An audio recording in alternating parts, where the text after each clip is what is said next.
Life's awful, isn't it? It's awful, terrible business. Philosophers have thought about this. The harm that befalls us, that we do to each other, that we do to the world just by coming to exist. Maybe you've thought about that too. Sometimes you thought, oh God, it would be better if I'd just never been. Well, I'm not sure how I feel about this, honestly, but that's why we have philosophy. It's a big playground where we can ask those sorts of questions like, maybe it would be better if we stopped having children and went extinct. Questions that probably have no real bearing on our actual lives. Neely, you can't argue that and pretend that you and I don't have a stake in it. Well, because we are humans. And Video essayists. And because we're pregnant?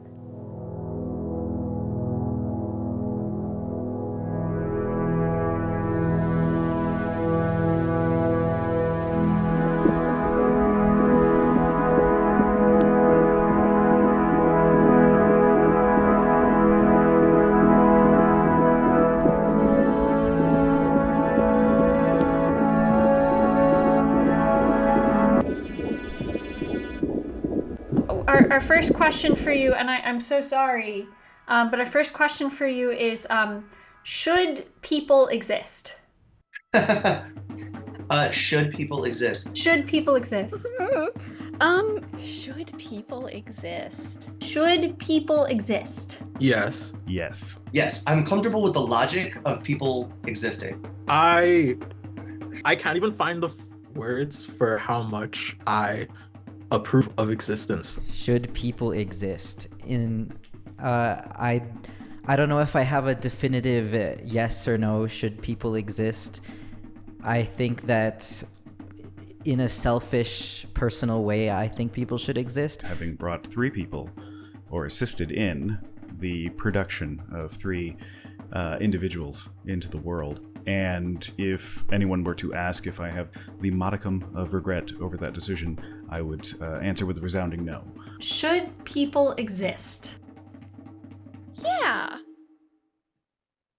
Okay. I'm sorry, would you like me to expand on that, or?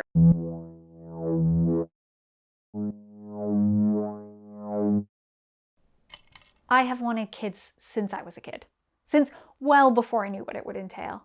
I got my Red Cross babysitter certification and started babysitting at 13. I went on to work at a camp for kids with developmental disabilities, and then at a preschool, and then at a high school. I love being surrounded by kids. I always wanted a baby. I was reluctant to have a baby. Even knowing how much Sarah wanted to conceive, I spent 4 years dragging my feet and saying either no or I don't know. I met Neil and fell in love with them, and somehow some stupid miscommunication between jokey Irish indirectness and headstrong American optimism, we didn't have a direct, proper conversation about it until we were well into our relationship, and I still had it in my head that maybe we'd have one until at one point they made it clear, no, they just didn't want to. I had had my first child 16 years ago when I was 19. And then my partner at the time and I had another kid 2 years after that. So now I have 2 teenagers, 14 and 16 respectively. I love my 2 kids. I've had the best time of my life raising them. But I'm also tired. For the last almost 2 decades, when my friends were emigrating and partying and all that kind of thing, I was committed to Ireland, to the local primary school, to parenting and hemorrhaging money and struggling to grow up very fast and doing things backwards. There was a sense as my kids approached adulthood that perhaps now my time would come to catch up on that lost youth and be very naughty and immature. I cried. I journaled. I spoke to friends of mine looking for advice. I read. I proposed alternative family structures. They pointed out that once the baby existed, they wouldn't be able to help but get involved. I took a while. I really contemplated what it meant. This choice. Giving up on this dream of mine, or losing someone I loved, someone I had already started building a life with. I decided that life with Neil, the life I was living, was much more important to me than an imagined life where I had a baby. So I told them I'd made my decision, but I also added a clear addendum. Neil, I don't expect it to happen, but if you ever change your mind, please let me know. But the world changed a lot in that time too. Banking collapse, recession, pandemic, military escalation, rise of fascism, climate collapse. Now suddenly I'm not just one of the only people I know who has kids. I'm one of the only people I know who will ever have kids. Suddenly, backwards is one of the only ways it ever could have been done. And even so, I haven't necessarily done any favors for the kids I have, bringing them into the world in this age. So the prospect of having another child now, for all these reasons and more, well, it's kind of complicated, right? Maybe even a bad idea. At the same time, part of me wondered why I was so insistent on having a baby. I have found throughout my life that wanting a baby has kind of been socially gross. Like when you ask a little kid, what do you want to be when you grow up? And they don't say a doctor or an astronaut, but they say a mommy. Don't you wince a little? Don't you worry about their sense of agency? And yes, at some point, I got to fuck it. Let's have a baby. Is it problematic to want a baby? Because there is an entire field of philosophy to tell us that we are doing something problematic. That field is called antinatalism. In short, the belief that procreating, making new generations of humans, is bad, actually. Something I want to point out about antinatalism, the word, is that it is an umbrella term for a bunch of arguably disconnected concepts throughout history. Things like contraception, bodily autonomy, generation theory, populations, these are not normative cultural monoliths at any point in human history. They change and evolve and are negotiated constantly. So it makes sense that any given response to them is going to be very historically and culturally relative. So you've got Sophocles in ancient Greece making reference to never existing and how that's the best option. You've got Taoism viewing the non-conscious universe as harmonious and stable, but then when you introduce consciousness, you create disharmony and pain. You've got Arthur Schopenhauer in the 19th century, post-Enlightenment canon of Western thinkers, proposing philosophical pessimism and asking, if we decide to bring people into existence with anything approaching reason and rationality, shouldn't we consider the sheer pain and suffering that we're inevitably inflicting on them? Shouldn't we think about that? And since that point, the conversation has only grown deeper and more complex. You have the feminist argument that it might be fundamentally unethical to place the burden of pregnancy on women and pregnant persons, as has been proposed by Simone de Beauvoir and later Shulamith Firestone. You get the idea. Antinatalism attempts to address a number of different concerns that only sometimes actually relate to children. Now, I want to avoid confusion here and point out that this is not the same as anti-humanism, which is, to oversimplify, the idea that human nature is kind of a fiction. Anti-humanism is the umbrella term for schools of thought that believe that anything that we might describe as human nature is actually cultural or social. It's relative, it's not innate, and it's not the same throughout the world and throughout history. Another point of confusion I want to avoid is between antinatalism and the contemporary child-free movement. This is especially confusing because a lot of what gets reported as pro-natalism, the elite couples breeding to save mankind and so on, is actually more so a response to the cultural moment of being child-free.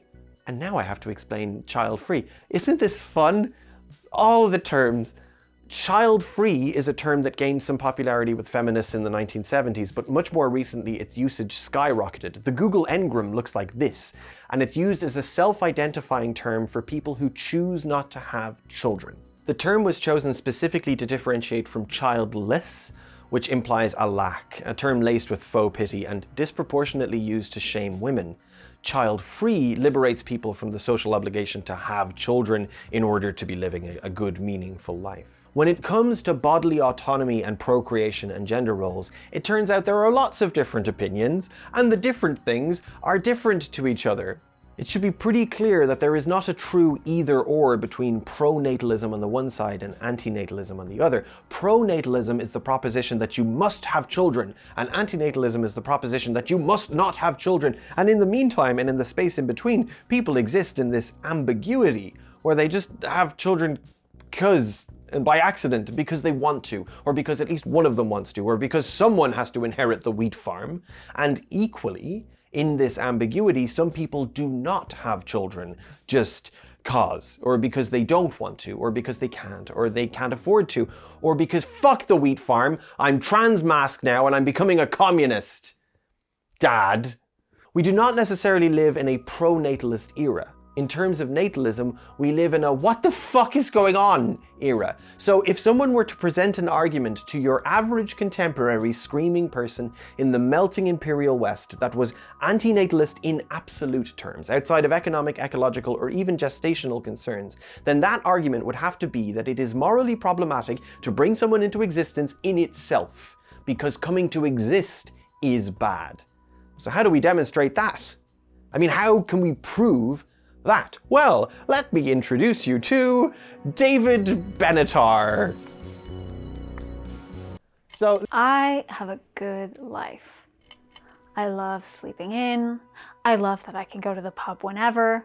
I love going on multi-week holidays to visit friends in Turkey or Georgia or Chile, to immerse myself in a new way of life. Having my cats has put a slight damper on that in a way I sometimes chafe at. A baby, no matter how bohemian I envision myself being as a mother, a baby requires a lot more care and consistency and selflessness. And an emphasis on selflessness is one of the fundamental tools of patriarchal control. Reproduction is one of the main avenues of patriarchal subjugation. It is at the heart of an interconnected web of social ills, from sexual assault to contraception and abortion, all related to determining who gets control over the sanctity of one's body, culminating, in some cases, in the labor of physically carrying a pregnancy and all of the restrictions it entails for 9 months, only to have to endure the agony of delivery, and then what? A lifetime of domestic drudgery. Having your sleep interrupted every 2 hours to breastfeed with bleeding nipples. Laundry that cycles through and is worn and cycles through again, being at someone's behest, moment after moment. Sleep deprivation, physical exhaustion, a body which will never function as it did before. Some feminist writers say that a woman cannot consent to sex with a man under patriarchy. The power differential is just too foundational. No matter what you feel in the moment, functionally, it is always assault. So too, some feminist writers say that pregnancy under patriarchy, even if entered into willingly, is always subjugation, always a restriction of freedom, always abusive. We made Sex and the Revolution as a response to lesbian separatists and their argument about sexual consent under patriarchy. But the argument about pregnancy under patriarchy seems stronger to me. It is certainly a more widely held position, both by feminist writers and, tellingly, by some regular women. I don't want to have children because I want a career, or to travel, or to just enshrine my freedom. And we know that it's a lie, that you can have it all. I'm a feminist, and I believe that my practice of feminism must be analytical. Otherwise, I will inevitably justify the things I already want as being some form of praxis. None of us are immune to propaganda, and the sanctification of motherhood is one of the most foundational myths. Femininity, divine and natural and fully expressed. Can pregnancy and motherhood ever be freed from patriarchal control?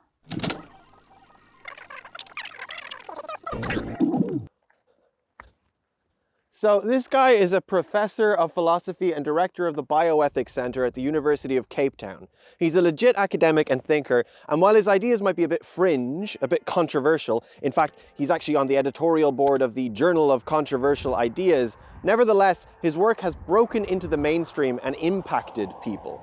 His book, Better Never to Have Been, has sold remarkably well for a work of philosophy and has generally favorable reviews in places like Goodreads. Benatar also gained some mainstream prominence when the character of Rust Cole from True Detective was written to be a nihilistic antinatalist who had read his book and who espoused some version of Benatar's beliefs. I think human consciousness was a tragic misstep in evolution. We became too self-aware. Nature created an aspect of nature separate from itself. We are creatures that should not exist by natural law. That sounds god fucking awful. So what does he actually think? What are Benatar's ideas? Well, Benatar says there is a crucial difference between harms and benefits. And you might say, but David, there are loads of differences between harms and benefits, but let's not get pedantic. He's proposing that there is a categorical asymmetry between good things and bad things, and that asymmetry has to do with whether or not the absence of those things is good or bad. Let's illustrate this in the graphical way Benatar does. In this graphic, we're going to use the words pain and pleasure to mean basically any harm and any benefit. That is, any good thing and any bad thing. Notice the asymmetry? What we're seeing here is that while the presence of good things is good, their absence is only neutral. That means if someone doesn't exist to experience all the good in their life, then the absence of those good experiences is just, it's not good, it's not bad, it's neutral. However, while the presence of bad things is pretty clearly bad, their absence, that is, the absence of suffering, is good. This is the absolute, categorical, and if you like, objective difference between the two. When one never exists, one is spared pain, and this is good. But if one never exists and never experiences pleasure, that's just neutral. And I can see why this is compelling, especially when Benatar uses the same underlying principle in relation to all good things and bad things. After all, the presence of a good thing can only be good when someone is experiencing it, whereas the absence of a bad thing is always good, and that absence is good whether it is the absence of the bad thing itself or the absence of the person experiencing the bad thing. We infrequently contemplate the harms that await any newborn child: pain, disappointment, anxiety, grief, and death. For any given child, we cannot predict what forms these harms will take or how severe they will be, but we can be sure that at least some of them will occur. None of this befalls the non-existent. Only existers suffer harm. We can reply to this with some quibbling about how he's exactly defining bad things and good things, but he recognizes already it's not a simple binary. He says, I'm using those as exemplars of the good things and the bad things in life. For example, the acquisition of knowledge takes so long and is so hard, but the loss of knowledge can take place in a tragic instance. Benatar thinks of suffering as being overdetermined in this sense. So we also can't quibble that this pleasure and pain malarkey is pure hedonism or whatever. We can't argue that he's reducing good and bad actions to maximizing pleasure or minimizing pain, because part of the proof of his argument, as far as he is concerned, is in the ability to cash out this asymmetry in multiple ways. We see asymmetry in terms of pleasure and pain, whether hedonistic or metaphorical. We can see it in terms of goals achieved versus goals thwarted, in terms of sensation and in terms of frustration, all kinds of ways. Basically, any good is thwarted by the sheer, overwhelming, and overdetermined amount of bad, in addition to and because of the absolute difference between the value of the absence of good and the value of the absence of bad. What's interesting here is I'm probably splitting the room a little. There are going to be those of you who are predisposed to this sort of intellectual pessimism, and you're cheering Benatar on like, yes, let's go, consciousness sucks, finally, somebody with the guts to say it. And then the other side of the room is like, what are you doing? What is this compartmenting of good? It feels off, this can't be it, right? And Benatar would say that that is your pronatal bias kicking in and preventing you from engaging with this objective reality. His book, Better Never to Have Been, goes into a lot of detail on how mistaken we are about how well our lives go. And he backs this idea up with proposals about why we reject the reality of our suffering and the psychological mechanisms we use to keep ourselves so mistaken. You could even say that this doesn't have to be because of pronatal bias per se. Many of us probably react to Benatar's grim appraisal of reality with more of a normative bias. Surely, we say, if I'm glad to be alive, then there must be some lived reasons why I'm glad. And aren't most people glad to be alive? Well, Benatar accepts that most people are glad to be alive. He just believes they are mistaken to be so glad. It's July.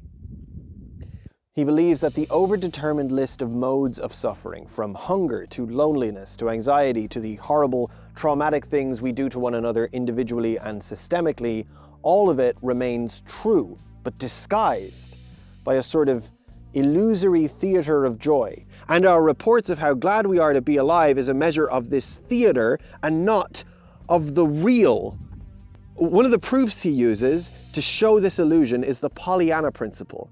This is a studied psychological phenomenon, and it's the tendency to remember pleasant things more accurately than unpleasant things. As Benatar himself summarizes, This selective recall distorts our judgment of how well our lives have gone so far.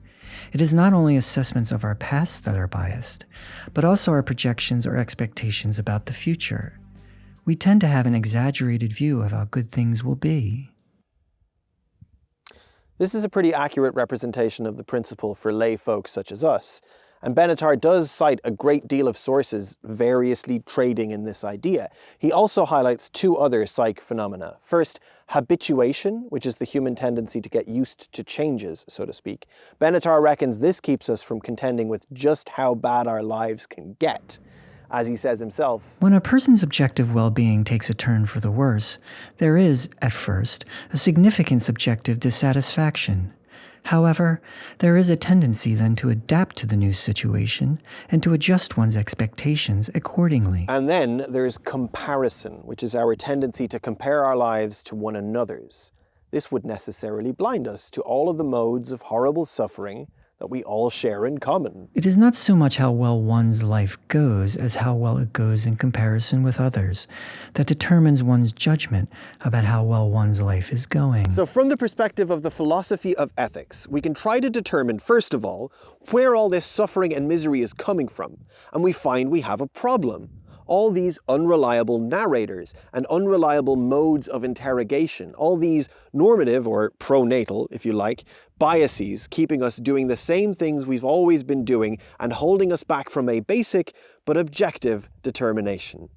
Our lives are full of suffering, more full of suffering than they are full of anything else. From the philosophy of ethics perspective, we then ask what to do about all that suffering. And we find that if we were to propose that we stop bringing people into existence, then the absence of their future suffering would be good, but the absence of everything else about their lives would merely be neutral.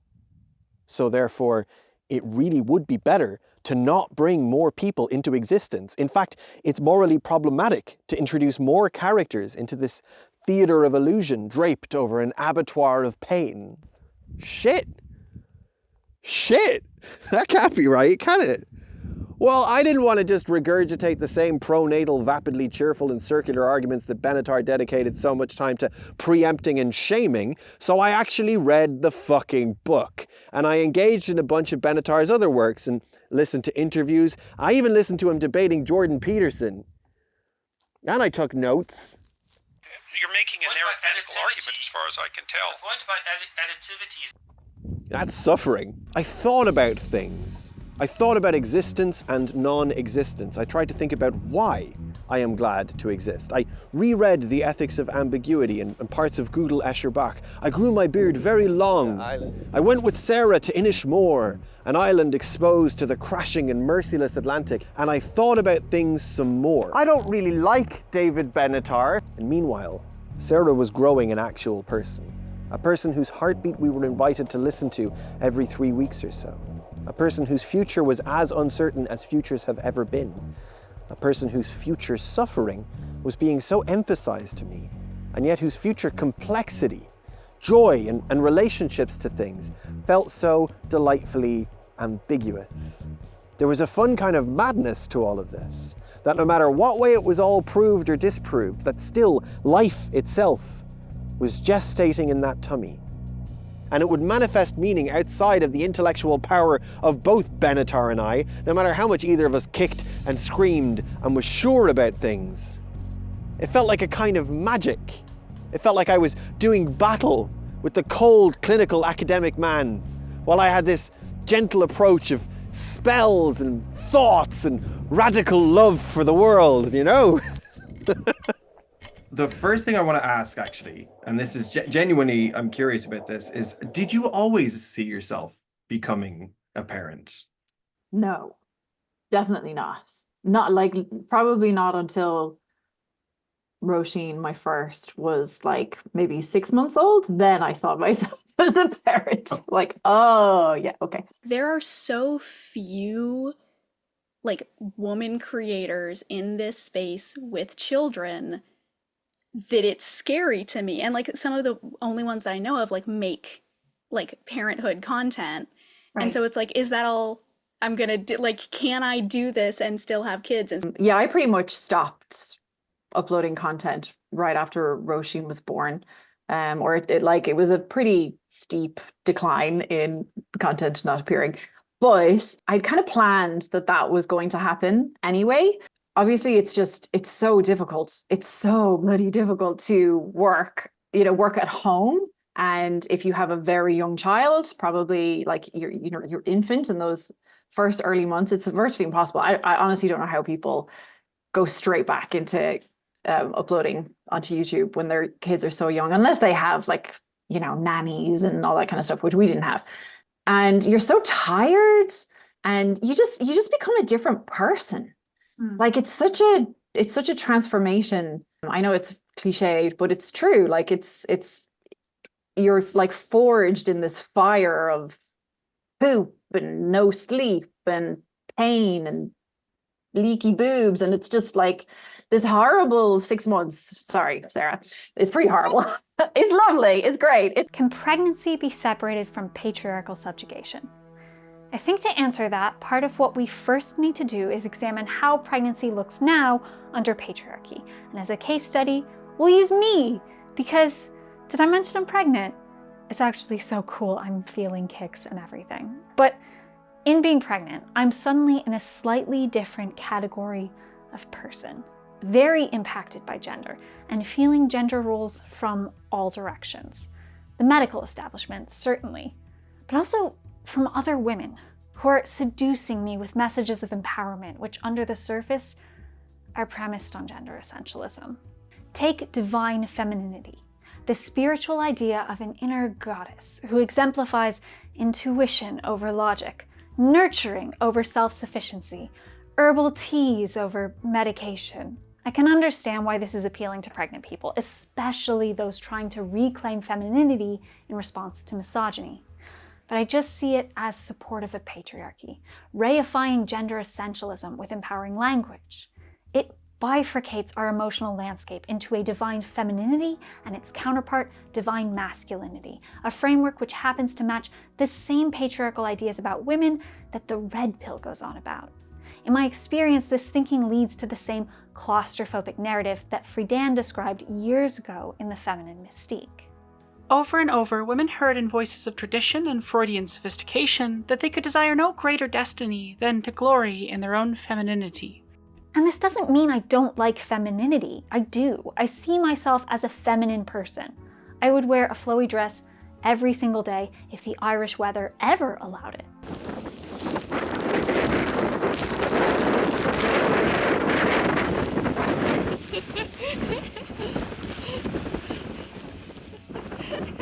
But I do so while recognizing that femininity is a cultural construction I've inherited.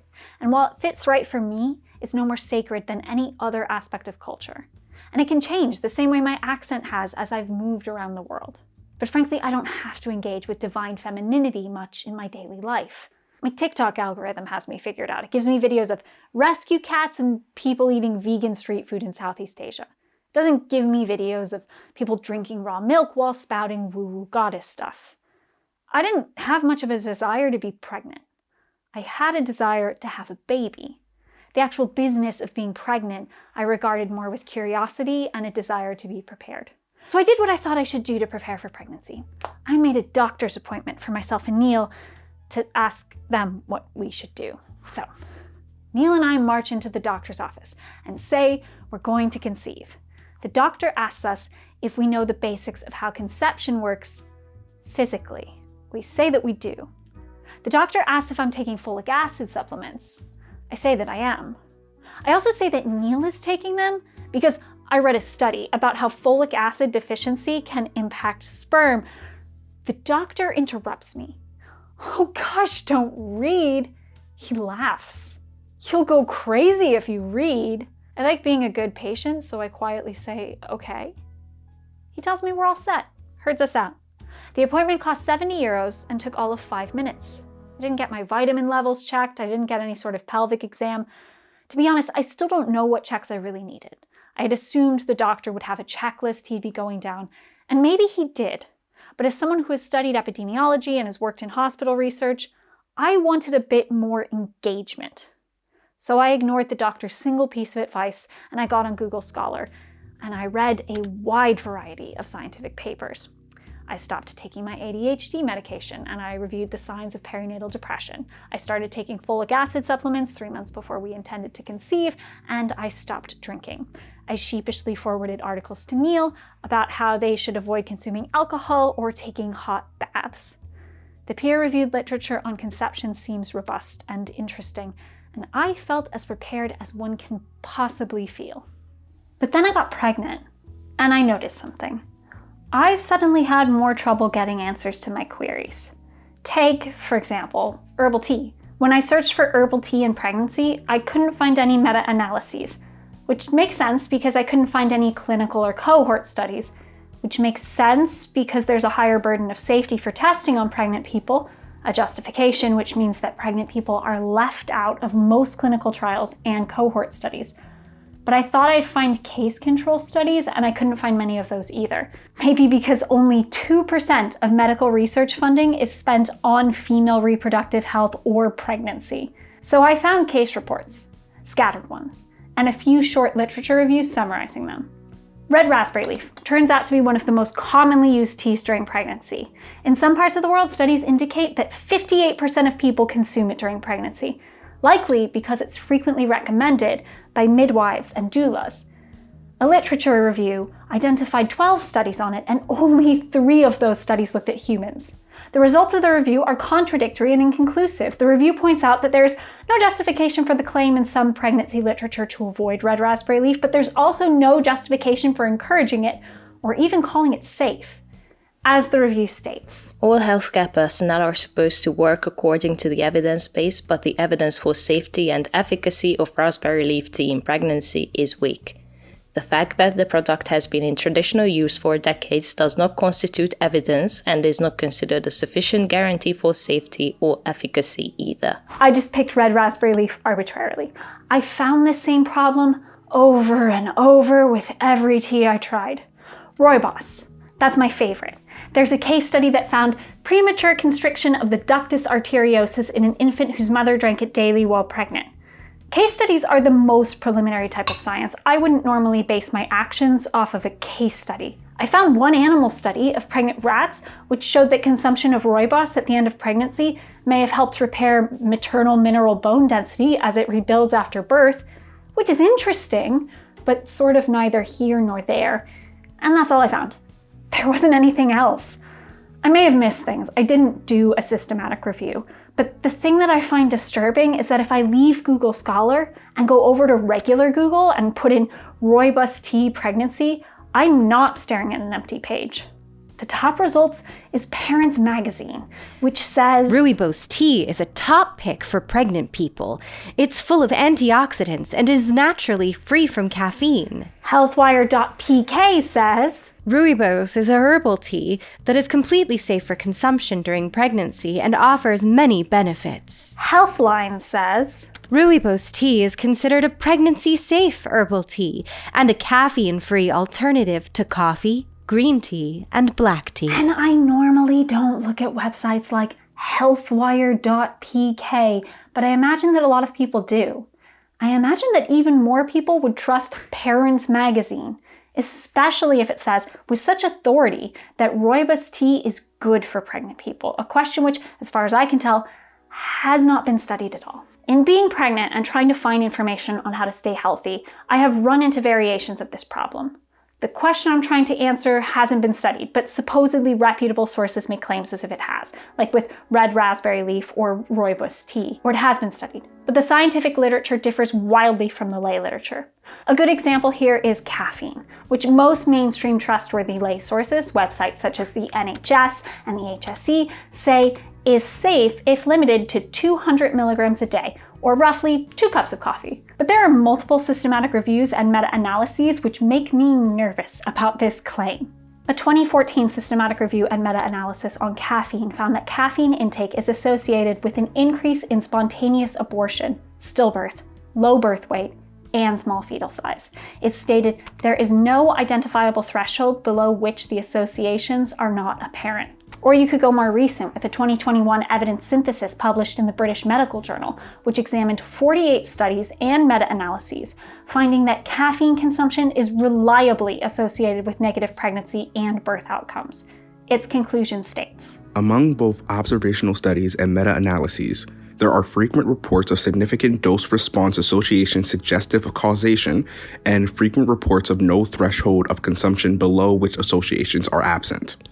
Consequently, current evidence does not support health advice that assumes moderate caffeine consumption during pregnancy is safe. On the contrary, the cumulative scientific evidence supports pregnant women and women contemplating pregnancy being advised to avoid caffeine. It seems pretty cut and dry to me, so why the disconnect? It could be that big organizations like the NHS are slow to move. Some NHS trusts at local level seem to have pivoted to warning about caffeine, like this one from Manchester, which says clearly that there is no known safe level of caffeine whilst you are pregnant. But a different systematic review points to another possible reason. This study, which examined low birth weight, found that even small amounts of caffeine risk low birth weights. But it points out that discouraging alcohol and cigarettes should be the priority for clinicians. Discouraging caffeine should be secondary.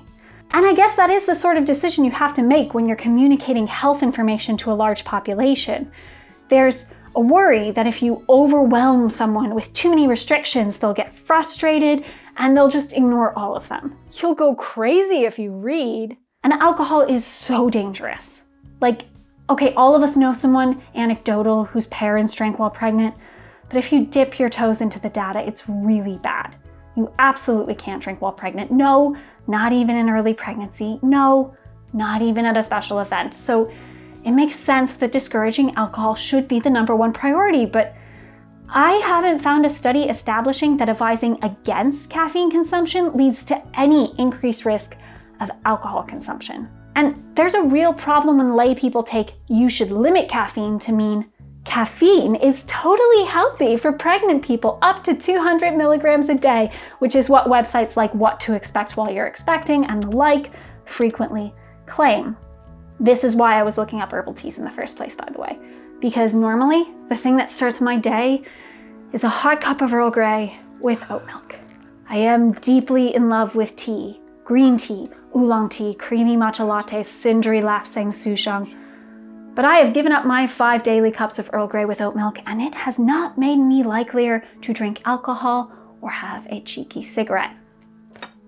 So, this is just water in a teapot. What I'm left with, though, is a frustration that pregnant people, often women, don't seem to have the science communicated to them, as growing a human is seen as a docile, passive activity. I believe that by telling me not to read, my doctor was in ways betraying a belief in divine femininity. My body is just meant to gestate life.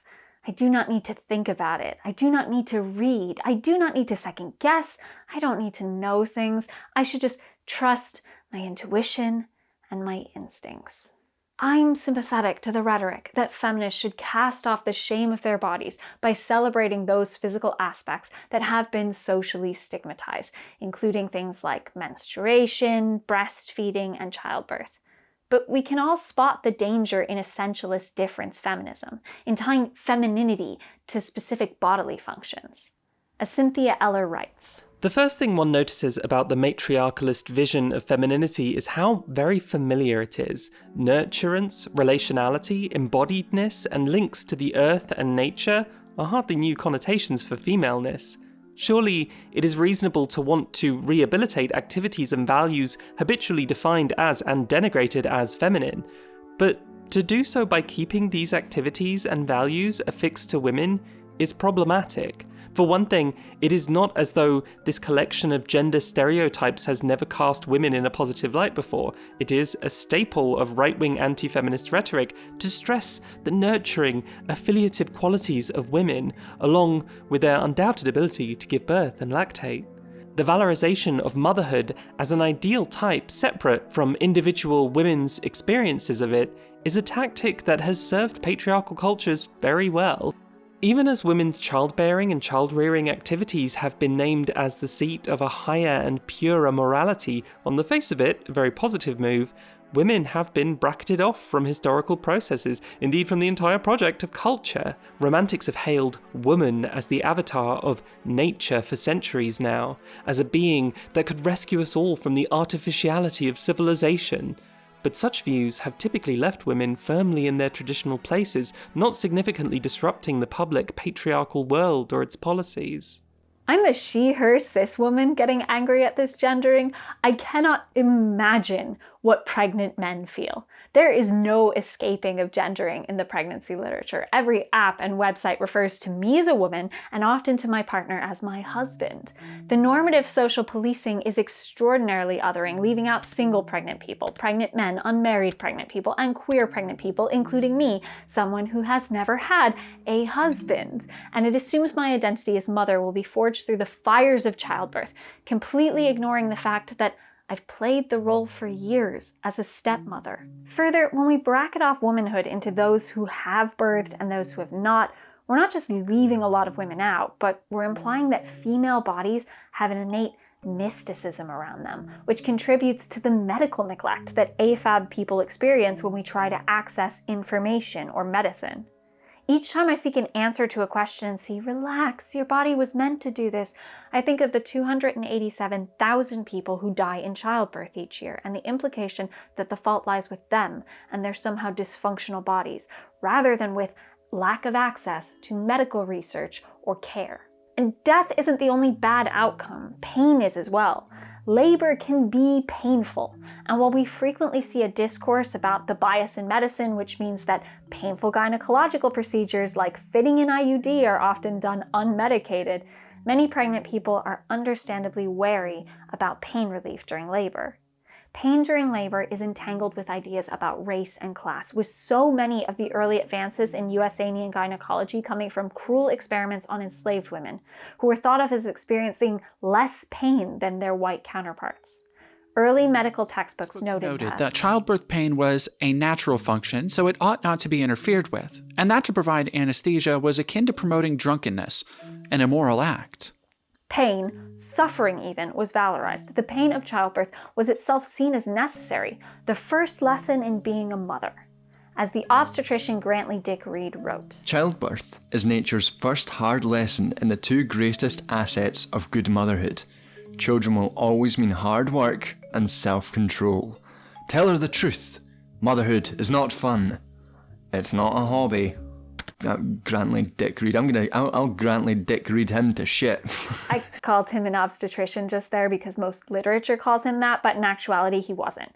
He came up with the term natural childbirth. He wrote the book about it and proselytized about it, went on press tours promoting it, but his qualifications were fake. The Royal College of Obstetricians and Gynecologists never admitted him as a member, and he cared very little about the well-being of women.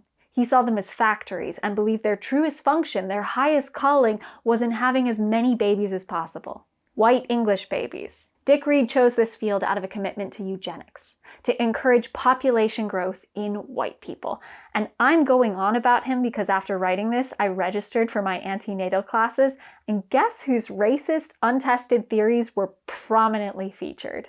But actually, tons of the early obstetricians were in the field specifically because they were eugenicists. And it was a eugenicist panic that led to a switch to medicated birth.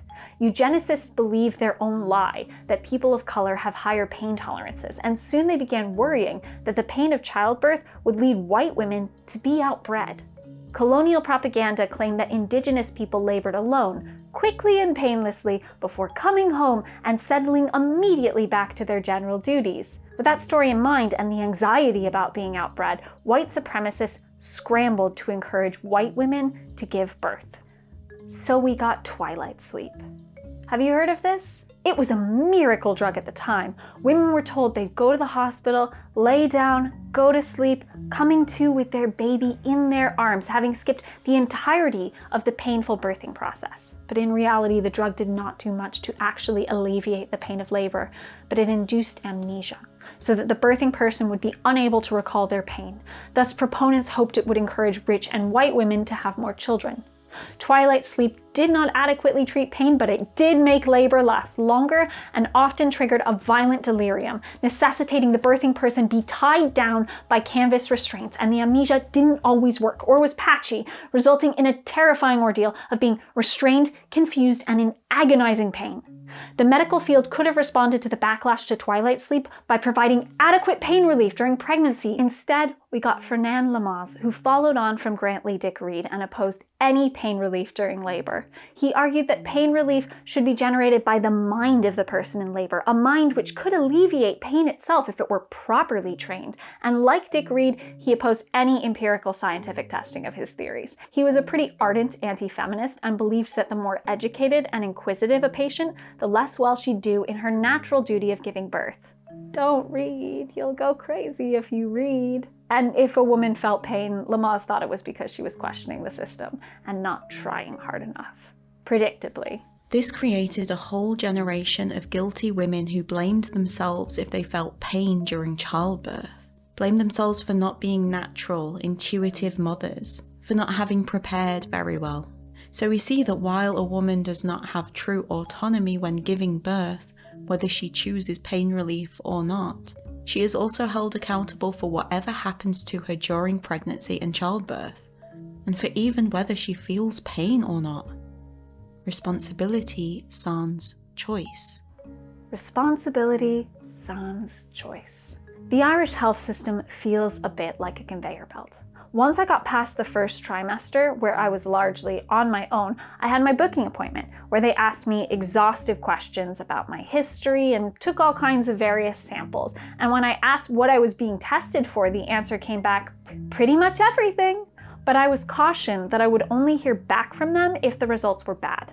So I remain largely ignorant of the positive factors through which I'm meant to gestate and birth. And I should say here that I actually feel like I'm getting good care, and that some of this is likely cultural too. I'm a USAnian. We do like a lot of direct verbal communication. But the lack of communication and the assembly belt style of care, while good for streamlining and giving free healthcare to a huge portion of the population, still creates a situation where I, as a person, am suddenly robbed of choice in terms of medical decisions. And for the first time, these choices impact not just me, but another soon-to-be human. At no point during this healthcare journey was I asked if I wanted to be pregnant. Again, this might be cultural. They may have read the subtext when they asked me, was the pregnancy planned? And I responded, yes. But previously planned does not mean currently wanted. I was horrendously sick for about 6 weeks of the pregnancy. The term most people are familiar with is morning sickness, but a lot of pregnancy writers have posited using the term pregnancy sickness instead, because morning sickness is a misnomer. It implies that the illness is limited to one part of the day. For me, I was sick continuously and unrelentingly. For weeks I was bedridden. If I had had a job outside of the house, I would have had to quit. I occasionally thought of a food that I thought sounded palatable, but with no rhyme or reason, meaning that one night Neil was up cooking me pasta at midnight, and another they were driving 45 minutes to a specific grocery store because they're the only ones in the area who sell crumpets. And I didn't feel like I was indulging a craving or scratching an itch. There was no satisfaction from eating the things I thought of. It just felt like any other food on the planet was going to make me vomit. I've since been retrospectively diagnosed as having had hyperemesis gravidarum, which I suspected at the time too. But the lack of engagement I get from the health system made me reluctant to visit my doctor. I don't have a scale at home, so I didn't know that I'd officially lost weight, and thus I didn't know if I would satisfy the requirements to get treated with medication. I just knew that my doctor's office cost 70 euros and is at the end of an hour-long car journey. Meanwhile, I was risking 10 minutes of violent dry heaving anytime I simply sat up in bed. I've always been pro-choice. On this channel before, I've cited Judith Jarvis Thompson and her surgically attached violinist to illustrate that bodily autonomy supersedes the rights of a hosted parasite, even if that parasite is a human being. I've argued before, abstractly, that pregnancy itself is a health condition, often temporarily disabling, and that it involves a real risk of permanent bodily harm or death.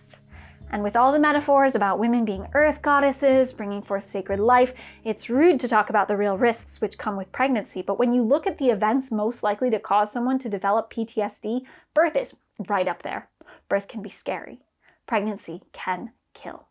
But it's one thing to argue that based on studies you've read. It's different being the person laying in bed, literally crying because I didn't know if I could take another moment of feeling that sick. And I knew that morning sickness peaks around week 9 or 10 and then wanes. I knew that it was time limited, and I knew that I wanted this pregnancy desperately. But I can absolutely imagine a situation where someone who plans a pregnancy was where I was and doesn't feel like they can continue it. I can imagine plenty of scenarios where a person who plans a pregnancy no longer wants to be pregnant. Pregnancy sickness, job loss, their partner leaves or dies, their housing falls through, their community doesn't offer them the support they need, they have trouble staying sober, their mental health declines, or even just, it doesn't feel like they thought it would. They've changed their mind. Right now, there is very little in terms of choice around reproductive decisions. The choice to have a baby is very much dependent on a physical lottery. Are you or a partner able-bodied enough to conceive, carry, and birth one? Reproductive justice, a term coined by African American feminists in the 1990s, has three main tenets. 1, the human right to not have a child. 2, the human right to have a child. And 3, the human right to parent in safe and healthy environments. I've noticed that liberal feminists, who are often white and more affluent, focus their attention disproportionately on point 1, the right to not have a child. And that's really important. But I want to look at point 2, the right to have a child, because pregnancy is not necessarily accessible. Pregnancy, it's work, it's physically exhausting, and it's work that has been traditionally feminized, thus it's work that we abstract into being mysterious and happening naturally. But in fact, it's a physically exhausting feat that happens within the context of our extraordinarily flawed society, one which demands monetary exchange before allowing access to food, clothing, shelter, or healthcare, one in which the nuclear family has cut us off from traditional additional carers. One which still discriminates against people who are queer or in non-traditional family structures. So let me say plainly, if society only focuses on access to abortion rather than other aspects of reproductive justice, we are creating a fundamentally evil scenario. One in which, if you don't have the financial freedom to raise a child, you don't actually have a choice. You are compelled to have a termination. And then there's social infertility. This is a type of infertility not based on physical inability to have a child, but instead on social constraints which make having one impossible. Housing insecurity, or rent burden, or overwork, or homophobia, or war, whatever the case. We leave these people out of infertility statistics, but the pain they feel is not inconsequential, and I truly believe that there are plenty of people in that category. Plenty of people with the desire and capacity to raise children who are being denied it because of poverty, or homophobia, or racism. I suspect many of you watching are in this category. I've been in this category, and it broke my fucking heart, and it's not okay that you're there. It's not okay that this human right is being denied to you because of how we've structured society. The human right to have a child also feels like an ignored disability rights issue. Before conceiving this pregnancy, I'd never been pregnant. I've been fastidious with birth control, and also I'm queer, so I've had a number of partners where pregnancy was never a risk. But it did mean that I had no idea if I would be able to conceive, let alone carry. And given that Ireland makes both surrogacy and adoption virtually impossible, and given that we don't live in a society that encourages collaborative mothering, which we'll get into, there was a real chance that even though myself and my partner were fully on board to care for another small being, we would be completely unable to, just based on luck, based on the limitations of my physical body. It seems at this moment that I'm able-bodied enough to become a parent. But it's not because I'm tuning into the cycles of the moon and bringing forth ancient wisdom. It's not because I'm not worrying about it. It's because of sheer luck and physical health. And like any other physical disability, we are obligated as a society prioritizing accessibility and fairness to make necessary accommodations to the process of parenting, so those who want to be a parent are able to do so. Come here, buddy. Right now, in Ireland, you are only allowed to access abortion until week 12. That is also the week that you have your first free meeting with the doctor. First ultrasound, first tests, first anything. It is during those appointments that many people will have had the news broken to them that there is something wrong with their pregnancy. And it will happen literally days after their right to terminate has been ended. But our lack of choice does not simply revolve around abortion. At every point in being pregnant, we are faced with choices. And if those in the healthcare industry do not communicate the choices to us, then we, not content to just jump on the conveyor belt, may look to alternative sources. And while many of the sources may be safe and empowering, the system opens us up to misinformation by well-intentioned but uninformed peers, or even abuse from bad actors. And a lot of those bad actors will be trying to sell you something. Whether that something is the idea of yourself as a strong, intuitive woman who will be able to breathe through labor and won't need any pain relief and will thus be more naturally inclined to motherhood, or whether that's someone making a pregnancy tea filled with herbs which have a high miscarriage risk. Seriously, yeah, nettles. They do contain a lot of iron, so maybe if you're anemic, the benefits might outweigh the costs, but unless you're trying to induce miscarriage or labor, something nettles have been shown to do, it might be best to avoid pregnancy teas which use them, which many of them do. I found pregnancy skincare products with vitamin A, which causes birth defects, and advice on using essential oils during pregnancy, which is contraindicated on its own, but I've even seen websites going so far as to encourage ingesting them, which, oh my God, pregnant or not, do not do that. I wonder what it would look like if we weren't so traumatized from centuries of medical neglect that we were forced to turn to concepts of natural birth, as if we could ever birth in ways untouched by culture. I actually think that is the answer to the question the feminist antinatalists pose. Not to give up on having children completely, but to try to detach a bodily process from a gendered schema. Because right now, I worry about what I'll face if something goes wrong. Like, I plan to breastfeed. The studies on breastfed babies are compelling. But that's going to be a labor I enact with my body over a period of time, and it's going to be exhausting and it might hurt. And I know, breastfeeding shouldn't hurt. All right, except often it does. Or what if the interruption to my sleep causes a mental health issue? This is a known risk for something like depression, and it can be even more severe. So much so that people with bipolar disorder or schizophrenia are often advised to let a partner conduct formula-based night feeds to avoid triggering an episode of psychosis. What if I am, for whatever reason, unable to cope? Will I be offered comprehensive treatment? Will formula be considered an appropriate treatment for the problem of being too tired, depressed, or hurt in order to breastfeed? Or will I be pressured, overtly or covertly, to just deal with it? Just bear the pain and discomfort and the dehumanization in order to try and reach this benchmark of a divine mother? I wish I trusted that the medical industry would listen to me as if I were a human. Not a woman, not a mother, not a vessel of moon energy or a receptacle for a future being, just a human coming to the doctor saying, there is a problem with my body and I would like advice. For pregnancy to detach from patriarchy, it needs to first detach from gender.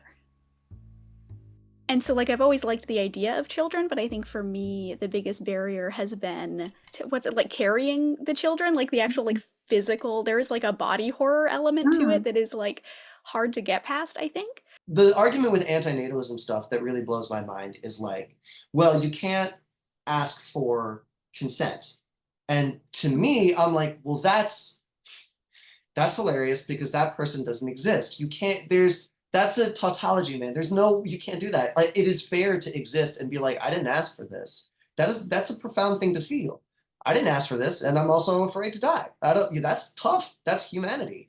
But I mean, it's not an option. You don't have the option to, there's no consent or non-consent in that because there's no existence in that. I think I agree with that in the sense that all kind of subjectivity is based on this alienation that we have with relation to the world. So just from the fact that we have something like language that is kind of imposed upon us, and we have no say in the language that's given to us, at least initially. And in that sense, that causes a type of initial alienation, which I agree with.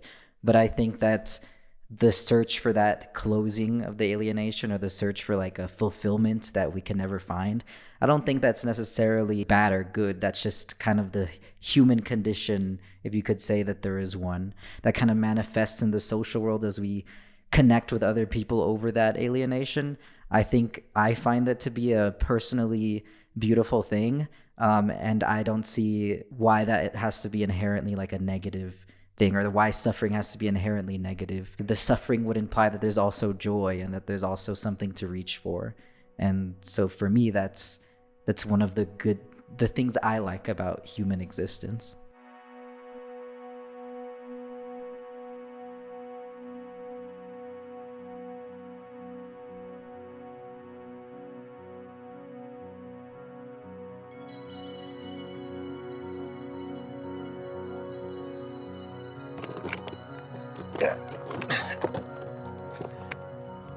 I am not a philosopher. I'm barely even a video essayist. I'm just an entertainer who leaned into giving neurodivergent queer audiences what they want, which apparently is very sincerely talking about science and philosophy, preferably while wearing some funky sunglasses. David Benatar is a philosopher. He's a tenured professor at one of the best universities in the entire continent of Africa. Who am I to pick apart arguably his most famous and far-reaching argument? Well, I'm someone who thinks he's wrong. I think he's wrong ontologically. I think he's wrong in terms of reason and rationality. I think he's wrong ethically. And through lots of reading and soul searching and brushing up on book learning and having many conversations with Sarah and friends and going to a remote island to stare into the sea and think, I ended up writing more than just this essay. I accidentally wrote what amounts to a short book, a project over on Patreon, challenging Benatar's antinatalism on its own terms. And it ended up 21,000 words long. It's free to access, not just for patrons, but for everyone. I never would have had the space for the fully formed version of my arguments in a video essay like this. Now that should give me some freedom to carry on not being a philosopher and just saying things and gesticulating wildly here in the Burren. But as much as this is not a dunking on David Benatar video, I still have to account for my position on hard antinatalism. At least some abridged version of it. Some way in which I challenge Benatar specifically and synthesize other bits and pieces of philosophy along the way, doing my best as an upstart dilettante Quixote, assaulting the windmills of academic pessimism. Or, if you prefer, I have to make like Sisyphus and get the rock out of here. The rock represents life not being worth living. Basically, I have 3 questions for David Benatar. Who are we talking about? What do you mean, suffering? And what is your taxonomy, or what are these categories? So first, I'm going to interrogate Benatar's asymmetry, because it is, as far as I can make out, an ontological claim. It's also a claim about ethics, yes, but as far as I can make out, Benatar compartments harms and benefits into these absolutes. Not entities or forces or anything else, but absolute categories, absolutes. And so we end up with a picture of our reality rendered in terms of harm and benefit. So that is his ontology of existence, a picture of reality conceived of in terms of its pains and its pleasures.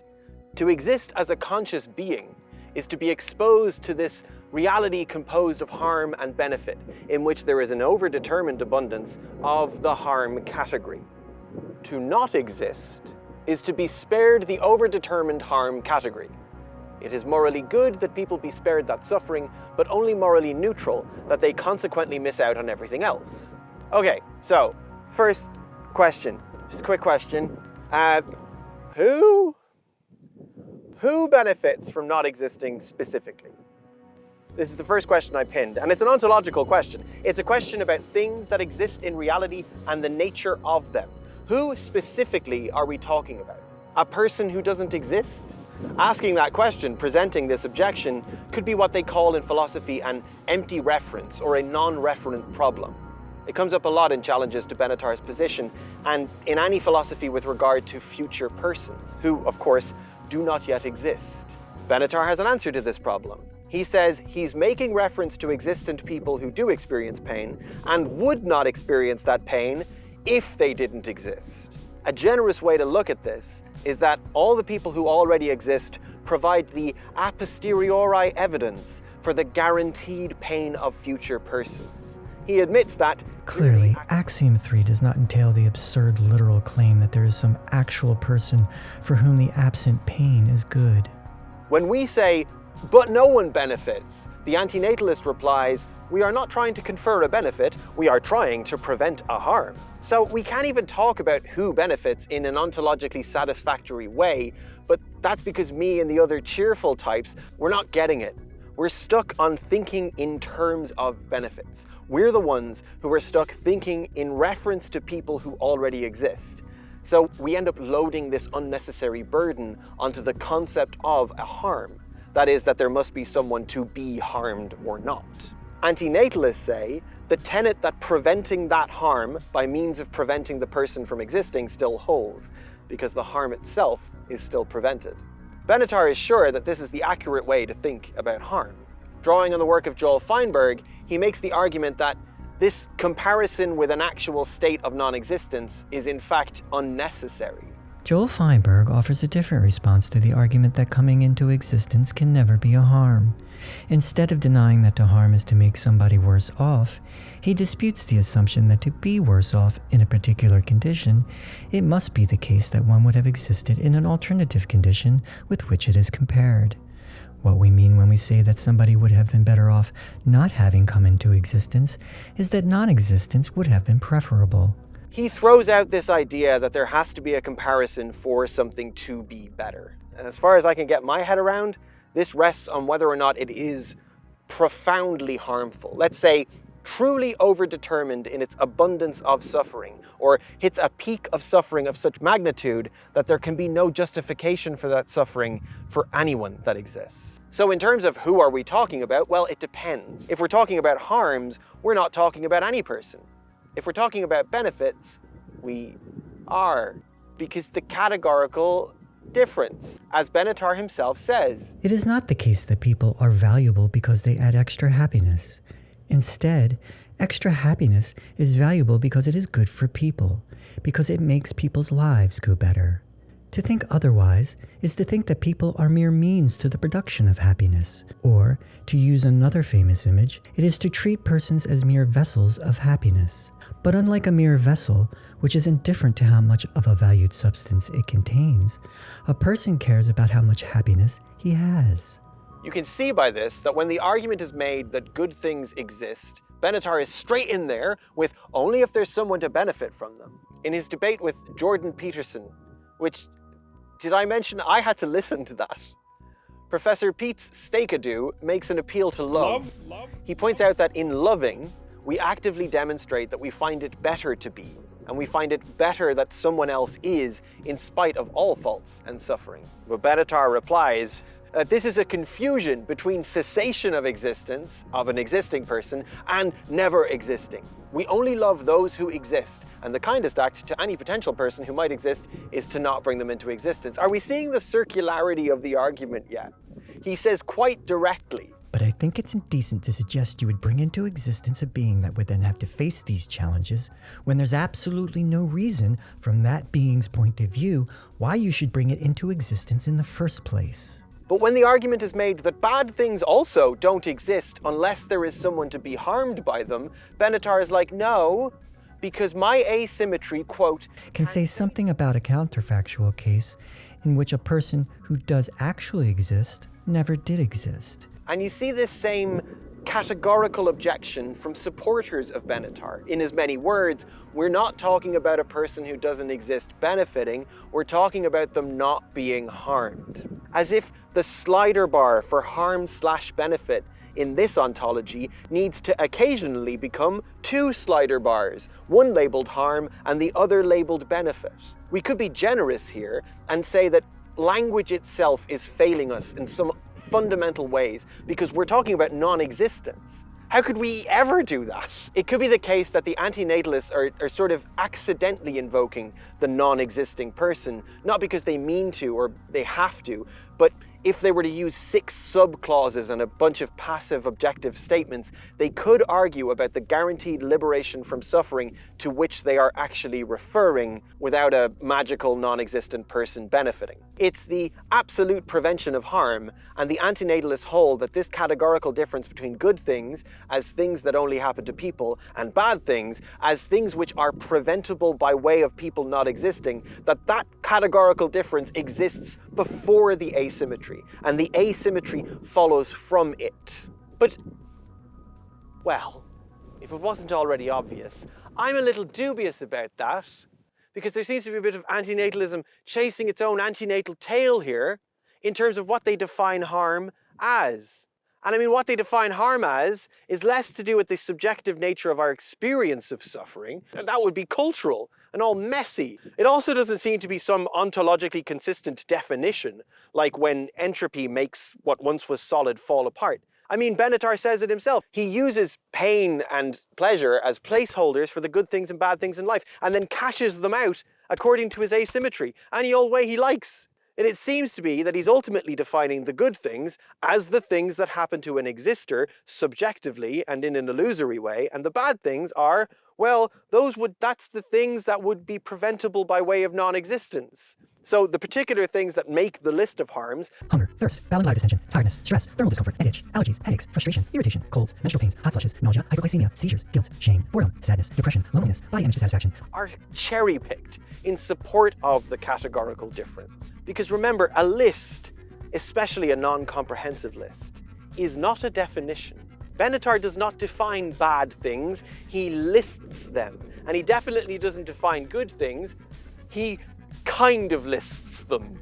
But when you ask who benefits from not existing, the antinatalist replies, we're not talking about benefits. To which I'm like, but the book. He named the book Better Never to Have Been. We're not talking about benefits, we're talking about the prevention of harm. And harm is categorically different to benefit. Okay, guys, why? Because of the asymmetry. But why is there an asymmetry? Because of the categorical difference, silly. It's an oscillation, as far as I can make out. An oscillation between the subjective perspective of the person in their existence, in their suffering or their joy, and the objective perspective of all that we might say about suffering, absolute suffering, in which the counterfactual claim is made only in reference to harm. I am tired. That's not an objective asymmetry. That is zooming in and out of two different existential frameworks, in the same way that it's a different existential framework to say a person can regret their existence because they exist to have regrets, and the passage of time is such that they can look back on bad things that happened. But that here's a totally other framework. Non-existent people exist outside of the constraints of time and perspective. So let me make this objective statement. Non-existent people can never have regrets. Boom! I'm a fucking genius. Can't regret anything if you never even sperm-egged. The philosopher, because I'm not a philosopher, the philosopher Christian Pillar challenges Benatar on how comparable these two states of existence and non-existence could possibly be. Because really that's what we're talking about. Benatar tries to sidestep, in fact, shift the debate around the need for comparison, but his graph, surely, is one of comparisons, which is variously presented as complete. So even though the act of comparison with non-existence is a problem which Benatar recognizes, he still presents these two states, the state of the exister and the non-exister, as entirely comparable. But we all know that the subjective perspective is only something that happens for existers. And any objective claims about the non-existers must therefore be, by their very nature, counterfactual inferences. So, Pillar says that the two states are only partly comparable. He points out that when the alternatives themselves affect how standards apply to them, questions of comparisons become ambiguous. And that's totally fair. I mean, come on, I'm here deciding whether or not to have a baby. And the effect of that action on multiple people is multiply ambiguous. I won't be able to say what I'm better to do now because I don't know. And I won't be able to say what I should have done because I'll only be in the state of events that exist. Søren Kierkegaard said, marry and you will regret it. Don't marry, you will also regret it. Marry or don't marry, you will regret it either way. Because as Pillar argues, with comparison itself, there's always a here and a there. In Kierkegaard's example, that's married compared to unmarried, from the perspective of the married person or the unmarried person. Two worlds, two subjectivities. From my example, there's having a third child and imagining the world in which I don't. And then there's not having a third child and imagining the world in which I do. There's here and there's there. This here and there model allows for full comparability, where Benatar's model, which only has a here, only allows for part comparability, and in that part comparability, Benatar oscillates between subject in relation to their benefit and object in relation to their spared harm. Now, I could understand some of that sounding a little bit nitty-gritty. I think it intentionally gets bogged down in some unprovable ontological assertions that can be argued very persuasively, but that emerge from vibes on both sides. Supposing I'm to say that this thing is positive. Well, supposing I'm to say that this thing is negative. It's just been sheep blibbering away in the background the entire time. We're basically doing the same thing. It's just existence, isn't it? It's just pushing the rock up the hill. It's just going like, bleh, for no reason. For the record, I personally am not making an argument that existence is better. For now, for right this minute, I'm starting from the same argument that Pillar makes. That full comparison would regard both states of non-existence. Negative in having joy withheld and positive in having pain spared as equal, neutral, non-states. I'm trying to additionally demonstrate that the asymmetry that Benatar arrives at derives from this oscillation that he makes arbitrarily between the harms he adjudicates from the view of the universe and the benefits he adjudicates as only existing subjectively, usually, often, in some mistaken way. True comparison would require an extra column on the graph. If we ask how things work out for a suffering-free non-exister, from my point of view as a suffering exister, we have to also ask how do things work out for a joyful exister from the point of view of a joyless non-exister. We have to compare existence from here with non-existence from here, and then we have to compare non-existence from there with existence from there.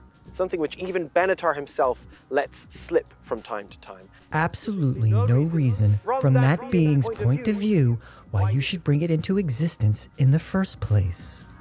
Another way to tidy up some of this messiness is to return to another of our initial questions. What is suffering? I thought about this, What does Benatar think suffering is? What do I think it is? It's not an entity. It's not a fundamental force. What is it? Well, suffering and joy are effects, right? They are effects which must therefore be preceded by causes. It was with this simplification of the whole problem that I could begin to clean up the whole mess of this supposed asymmetry. Here's Benatar's diagram again. Presence of pain, bad. Absence of pain, good. Presence of pleasure, good. Absence of pleasure, whatever. What if we try to introduce to this diagram the fucking concept of time? Time? The thing that no ontology would be complete without at least acknowledging? This thing that means that cause always precedes effect, and the thing that means that harms and benefits alike cannot be conferred backwards through causality. Basically, better never to have been can never be applied to any discrete being, a being that exists in the real world, because once they are, they can no longer retain non-existence, that is, having never been. They can only attain the termination of their existence. It's important to point out, Benatar isn't making an argument for the ethical benefit of suicide, although it's also important to point out he is consistently irresponsible in terms of praising suicidal thinking, which, I would have thought was a bad idea for a bioethicist, but what do I know? I'm just introducing this thing called time, because once cause and effect are factored into this diagram, a funny thing happens. Here it is. No cause, no effect. Suffering is an effect which must be preceded by a cause. Yes, only those who exist can experience suffering, but look, clearly, only those who exist can be spared suffering in any meaningful way too. We can plan future people, yes, and we can, in fact we should, plan a world of benefits for those future people. Those future people can have rights, they can have responsibilities, they can have an inhabitable world, or a world that we have fucked into ecological oblivion. They can have citizenship and surnames, and we can dream of how they might be. But, and this is very important, so long as they are only dreamt of, they cannot suffer. The suffering part is an effect, and before they exist, we are only dealing in causes. If they never exist, we are only dealing in causes. The absence of effects on non-existent beings is not good, it's not bad, it's neutral. In order to get around this causal issue, Benatar does his oscillation, superimposes two states, a subjective position, the perspective and benefit of a person who exists, and an objective position, the abstract suffering of a person who does not exist. And then, one, he oscillates between those perspectives as if they are in relation to the same subject. But two, he places the burden of absurdity on his detractor when the question is of benefit rather than of harm. It's a recursive loop. And of course it is. Of course it's recursive. We're talking about non-existence, and we exist. But in Benatar's framing, he consistently tries to sidestep the absurdity of non-existence, and he thinks he can sidestep this profoundly absurd, uninterrogable problem of non-existence with this sort of pragmatic sequence of logical steps. And then he thinks he can do that sidestepping and pragmatism without projecting onto the new thing he has now created, this new ontology, and he's somehow going to not project his own cultural, personal, subjective tastes in terms of how worth living he feels life is. Benatar ends up dismissing the good of our lives as these ephemeral and unreliable flukes of subjectivity, and in fact he overplays his hand in an anhedonic, numb view of wonder, joy, and beauty. Whereas the bad in our lives he views as from the point of view of the universe, solid and real. He spends much of his work preemptively shaming his detractors, characterizing them as cheerful. I'm not fucking cheerful, Benatar. I'm from Clare. Or pronatal. I'm not pronatal. I hate my children. And in order to show that this cheerfulness and pronatalism is objectively mistaken, he goes in hard on the psychological studies that he claims back up his position. So I sent his sources to Sarah. Right? You're in trouble now, Benatar. Well, rather than say that they were bad sources per se, they really mostly weren't. Sarah pointed out that they just don't at all back up Benatar's position. You see, something else happens when, like Benatar, and like many philosophers, frankly, particularly the pessimists, we lose sight of the particular relationship that any given scientific claim is describing. Or, as Christian Pillar might put it, we lose track of what it is we're comparing. In the case of psychology particularly, the psychological mechanisms we could think of that make us cheerful or depressed or healthy or unhealthy, those are only measurable, describable, useful in their discrete packages of meaning in terms of how they compare to normative mood.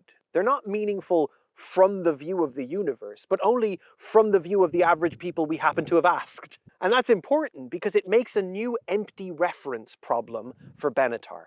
If we are mistaken about how well our lives go, then what is this absolute truth of how well it's actually all going? And from what position of objectivity is David Bloody Benatar adjudicating it? So, take the Pollyanna principle, as he is so fond of, a very load-bearing part of his foundational premise that our cheerfulness is a mistake.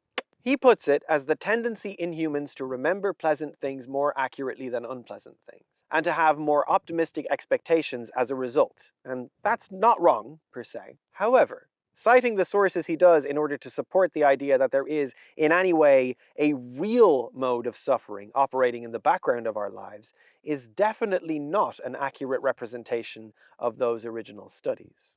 In Illusion and Wellbeing, a social psychological perspective on mental health, the authors, that he fucking cites, put forward the idea that considerable research evidence suggests that overly positive self-evaluations, exaggerated perceptions of control or mastery, and unrealistic optimism are characteristic of normal human thought. Moreover, these illusions appear to promote other criteria of mental health, including the ability to care about others, the ability to be happy or contented, and the ability to engage in productive and creative work.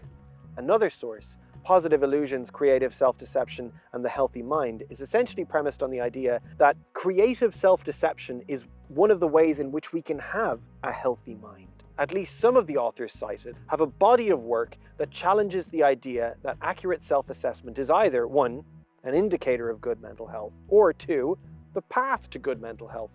In short, though we may be deceived, that self-deception is good for us, good for others, and good for the world, and it's normal and healthy. You should feel relieved by this, not horrified. If your sense of self is occasionally a little inflated, then that's normal and healthy.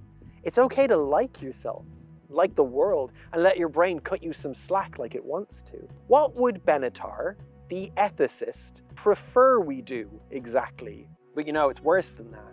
It's when he makes the fucking claim that Those with a more realistic view tend either to be depressed or have low self-esteem or both. That we really run into trouble with this guy, and where a body of robust supporting work on the complexity of human psychology is more profoundly absent to back him up. In The Inevitability of Future Suffering, the Role of Depressive Predictive Certainty in Depression, 2 studies were conducted to show that depressed individuals make more pessimistic predictions about the future and do so with more certainty, but not with any more accuracy. According to Wentzloff and Grozier, in Depression and the Magnification of Failure, depressed individuals minimize the importance of successes while magnifying the significance of failures. Far from being more correct, depressed and anhedonic folk are only consistently more stubborn. Now, does that mean that it's actually cheerfulness and not misery that holds the real power of clairvoyance? No, of course not. From a social psychology perspective, neither bias should be considered as anything other than a deviation from a norm, which in turn only exists to make helpful evaluations for individuals and groups navigating their own mental health. That is, depression is not a superpower, and cheerfulness is not an illness. This is just a bad taxonomy of suffering that Benatar proposes. It's not one based in medicine, and it's increasingly not flowing inevitably from its own logic. This absolute suffering of Benatar's, with its objective asymmetry, without the need for an existent referent to experience that suffering, proved in a diagram that doesn't have a time element, amounts to an ontology of meaningless absolutes. Or at least we could say, this worldview is very resistant to the idea of norms, points of stasis that have been identified and are otherwise arbitrary. And this worldview is resistant in a similar way to social constructs in general, to constructed value systems and culture. And of course, that makes sense. When all benefits are illusory, then all of those calls to prayer and first bike rides and hugs and kisses and poetry and transcendent modes of meaning that might be a more accurate view of human existence than a black and white dichotomy between suffering and pleasure, well, they all have to get thrown in the bin.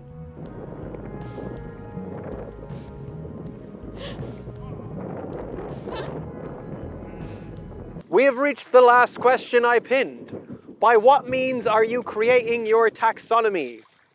Yes. Chapter 3 of Better Never to Have Been lays out a lengthy and overwhelming list of various modes of suffering.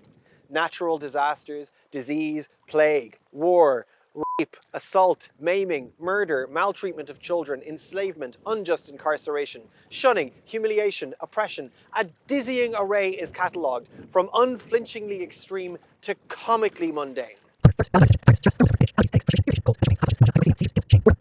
I think it's supposed to be overwhelming. I mean, it's certainly long. I could reply with a big list of positive things. Welsh people, you know, etc. But I'd be playing right into his hands then, wouldn't I? This shouldn't be about nice versus not nice, because this is not a way that we can measure the worthiness of existence. Hummus. Welsh people and hummus. They're pretty good. Besides, what about the fact that harm and benefit are nested? There are lots of horrible, unjustifiable things. Lots of horrific effects as a result of causes. But in the blood and the teeth and mud and realness of experiencing those terrible things, there is so often, in an overdetermined sense, in fact, the joy, the resilience, the little bits of narrative, of hope, the little child on a swing in the rubble of Gaza, the scandalous joke that the dying father tells his children. The cold lake. All that is good is never so good that it doesn't contain some bad, and all that is bad can always contain some good. Deleuze and Guattari, the video essayists, philosophers du jour, that we fucking started that trend, but anyway, present an ontology of rhizomes, interconnected concepts with complex relationships, as a challenge to the limits of duality and Western opposites. What I'm presenting here is rhizomes within rhizomes, to account for a worldview not made of harms and benefits, the complexity and nested nature of which affects whether or not life is worth living. It is my opinion that Benatar formulates a useless taxonomy with his black and white benefits and harms and the arbitrary way he lists them and categorizes them. He oscillates between this absurd objective view from the top of the universe in which our lives have no permanent, unassailable meaning. He can't seem to find absolute good. Our joys are temporary. Our cheerfulness is an illusion, and so on. Good is not sacred. It is not indivisible. It is relative and illusory and frail.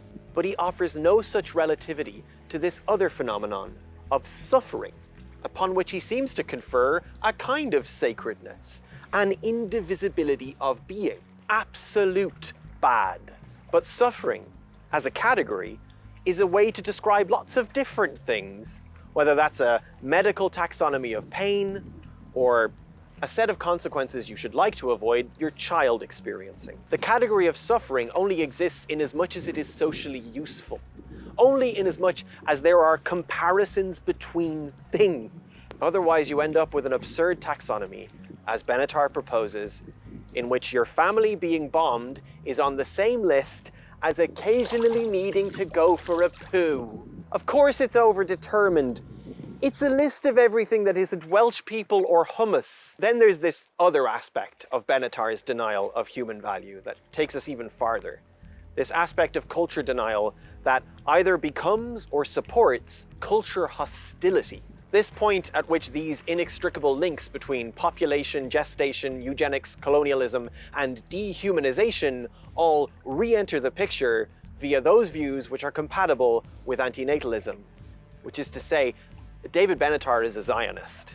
He's a white South African Zionist who writes about how wokeism has taken over and how the University of Cape Town is hostile to Zionists and has cozied up to Hamas.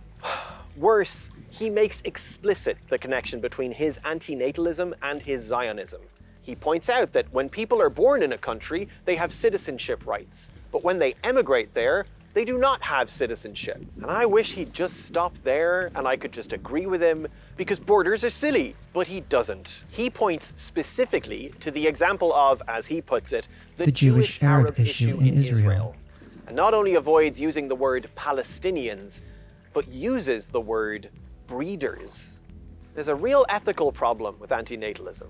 We'll set aside the suicides that have been encouraged by Benatar's work. We'll set aside the depression and misanthropy that has been spuriously and dishonestly persuaded of its own validity and superiority through Benatar's work. We can even set aside the people who can't bring themselves to adopt a cat because David Benatar has broken their hearts. Let's just look at this from a social justice perspective. The real origins of contemporary Western antinatalism don't lie in Sophocles or in Taoism. They don't contend with the devastating absurdity of non-existence like Buddhism. They don't engage with the gristle and blood of feminism like de Beauvoir. The real origins of contemporary Western antinatalism lie in Malthus, in population control, in colonialism, and in fascist rhetoric.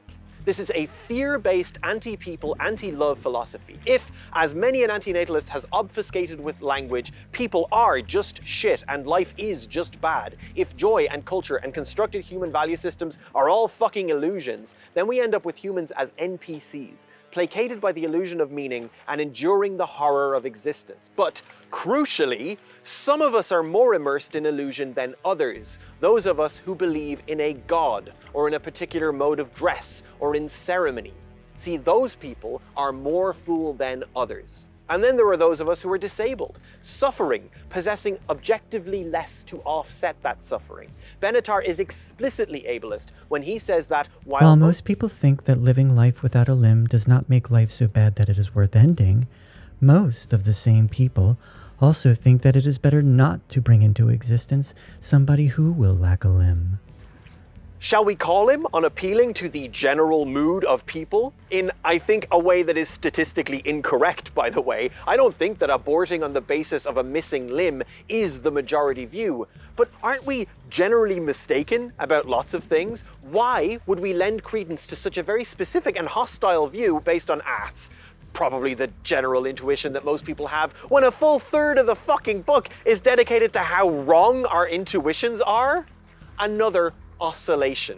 The whole useless taxonomy of better never to have been can be summed up by a single line in chapter 3. As the world human population grows, the number of deaths increases. It is hard to argue with that, David. That is definitely true. It's just not a meaningful description of the relationships between things, is it? Between causes and effects over time, experienced by subjects who exist in socially constructed creative value systems, whose perspectives cannot be mapped onto the view from the universe, and for whom, equally, the view from the universe must remain an impossible, absurd perspective. People exist in cultures, and we mean the meaning and joy we make for one another. We are not mere vessels for death. Saying that it would be better that all of that not exist is no less fascistic or evil than saying that particular bits of it shouldn't exist, like the Muslims or the people without limbs. We can't be mistaken about how well our lives go without the addition that we are mistaken about how badly they go too. At which point, what's the fucking difference? It's all subjective, it's all cultural. And the path of rational thought through history, setting aside that this is a wrong way to think about history, has brought us to this juncture, this fork in the path. On one side is culture and relativity and poetic naturalism and the anthropological perspective. Everything we think of as objective is actually partially constructed, and the meaning we construct is the only true meaning. And on the other side is this absolutism, in which we are objectively mistaken and there is no meaning, and suffering is more absolute than anything else. In the distance on one of those paths is the sound of children's laughter. But anyway, I've gotten very poetic because I'm not a philosopher, and like I said, if you want my real formulated argument against Benatar, I wrote a whole book and it's free on Patreon. This is just a rant. This is just me pushing a rock up a hill and wishing to continue existing from my biased perspective as an exister. None of this is even really how I got to fuck it. How I selfishly decided to bring another person into existence, and now Sarah and I are going to have another child. This has nothing to do with the ethics of parenting. If all of this cannot be compartmented into categories of absolute moral good and absolute moral bad, then surely the next logical question is, what can you do that is morally good? How can you parent in a way that is as close as we're gonna get to ethical? You ever seen a baby laugh? Like, come on, like, That's good shit. It's peak. It's peak. Peak humanity. As Neil was reading Benatar, I started to wonder about feminist antinatalism. I found a frankly kind of sloppy literature review on the topic, which said that Simone de Beauvoir, the feminist writer whose works I returned to over and over, was an antinatalist. Specifically saying she made the case for feminist antinatalism in The Second Sex. This was news to me, because I've read The Second Sex. I didn't remember taking that away from it at all, so I pulled it off my bookshelf and I revisited it. It's true that Simone de Beauvoir never had children. She adopted one of her partners on her deathbed, Sylvie Le Bon de Beauvoir, but they were both very much adults and it was for legal inheritance reasons. In the biology section of The Second Sex, the section that gets most often misused by TERFs, she does talk in stark terms about the physicalities of pregnancy, saying that pregnant women are in a state of alienation. The female is both herself and other than herself during the whole gestation period. After delivery, she feeds the newborn with milk from her breasts. This makes it difficult to know when it can be considered autonomous, at fertilization, birth, or weaning. It is not that the mother lacks individual qualities, far from it. In periods when she escapes the servitude of maternity, she can sometimes be the male's equal. The mare is as quick as the stallion, the female hound has as keen a nose as the male. Female monkeys show as much intelligence as males when tested. But this individuality is not asserted. The female abdicates it for the benefit of the species that demands this abdication. But de Beauvoir also considered the body a situation rather than a static object, and argued forcefully that culture, not biology, created the otherness of womanhood. What I think is more telling is not her writing on pregnancy as a bodily phenomenon, but motherhood as a practice. De Beauvoir profiled women who had different mothering experiences based on their class, wealth, intimate relationships, and support systems. In doing so, she illustrates that the experience of motherhood is variable, that it can be a state of ecstasy or oppression depending on the mother's cultural and material circumstances. Still, while de Beauvoir is critical of the idea that an instinct towards motherhood is natural or universal, she emphasizes the ways it can necessitate an alienation from self, from individuality. And I think that's probably true. For many of us, there are very few life decisions that can't be undone. But a child cannot be uncreated once it's been created. It can be abandoned, neglected, or killed, but once it has come into being, it can never not have been. And if you add on Simone's idea that doing so is permanently abdicating one's individuality, autonomy, then pregnancy carries existential stakes. At this cultural moment, I'd argue that our schema around motherhood is quite conservative. The family, the nuclear family in particular, is often a site of trauma and oppression. Engels posited that this was to do with private property and monogamy, but that feels a little too convenient for me, personally, as I've seen all kinds of unhappiness across all kinds of family structures. Like Tolstoy said, each unhappy family is unhappy in its own way. But what can be said is that by embracing a nuclear family, we have created a structure of definitive hierarchy and labor. The hierarchy is one in which there are parents and there are children. The labor, well, it often falls disproportionately or pretty much exclusively to the mother. And while the person I am doing this with is not a man, I fall pretty comfortably within the gender binary and intend to be a mother. So, am I signing up for servitude, oppression, and alienation? Or can motherhood be queered? Can it somehow be reshaped to be radical? Yes. The answer to all of that is yes. Here's where I would quibble with classifying de Beauvoir as an antinatalist, or even believing that women's liberation will not be possible as long as there are still children. Because this would mean that we're envisioning a liberated woman as someone who has no ties or obligations to anyone else, which is a pretty second wave liberal take on what it means to be free. One can make a critique that men under patriarchy are emboldened to be individualistic, selfish, and unconcerned with the people around them. And they got that way because they have hordes of people around them doing invisible labor to support them. And personally, I don't think that to be liberated, women should also exemplify those habits. That would be trying to climb the hierarchy rather than eliminating it. Plus, individual liberation is a fiction. There's no state of being where we are either not reliant on or being relied on by another person. Unless we are to isolate ourselves alone in caves, there is no way of being fully independent from the needs of other people. Simone says this herself in the Ethics of Ambiguity. The me-others relationship is as indissoluble as the subject-object relationship. To will oneself free is also to will others free. Though the line that has most often occurred to me is actually one famously sung by one Janis Joplin, "Freedom is just another word for nothing left to lose." In their essay, She is a Radical, authors Tara Villalba and Lola Mondragon argue that alienation, like that described by de Beauvoir, is actually a strength of motherhood. Within it lies the seeds of radicalism. Before children, we could always give away and take back our bodies from our lovers, friends, and family.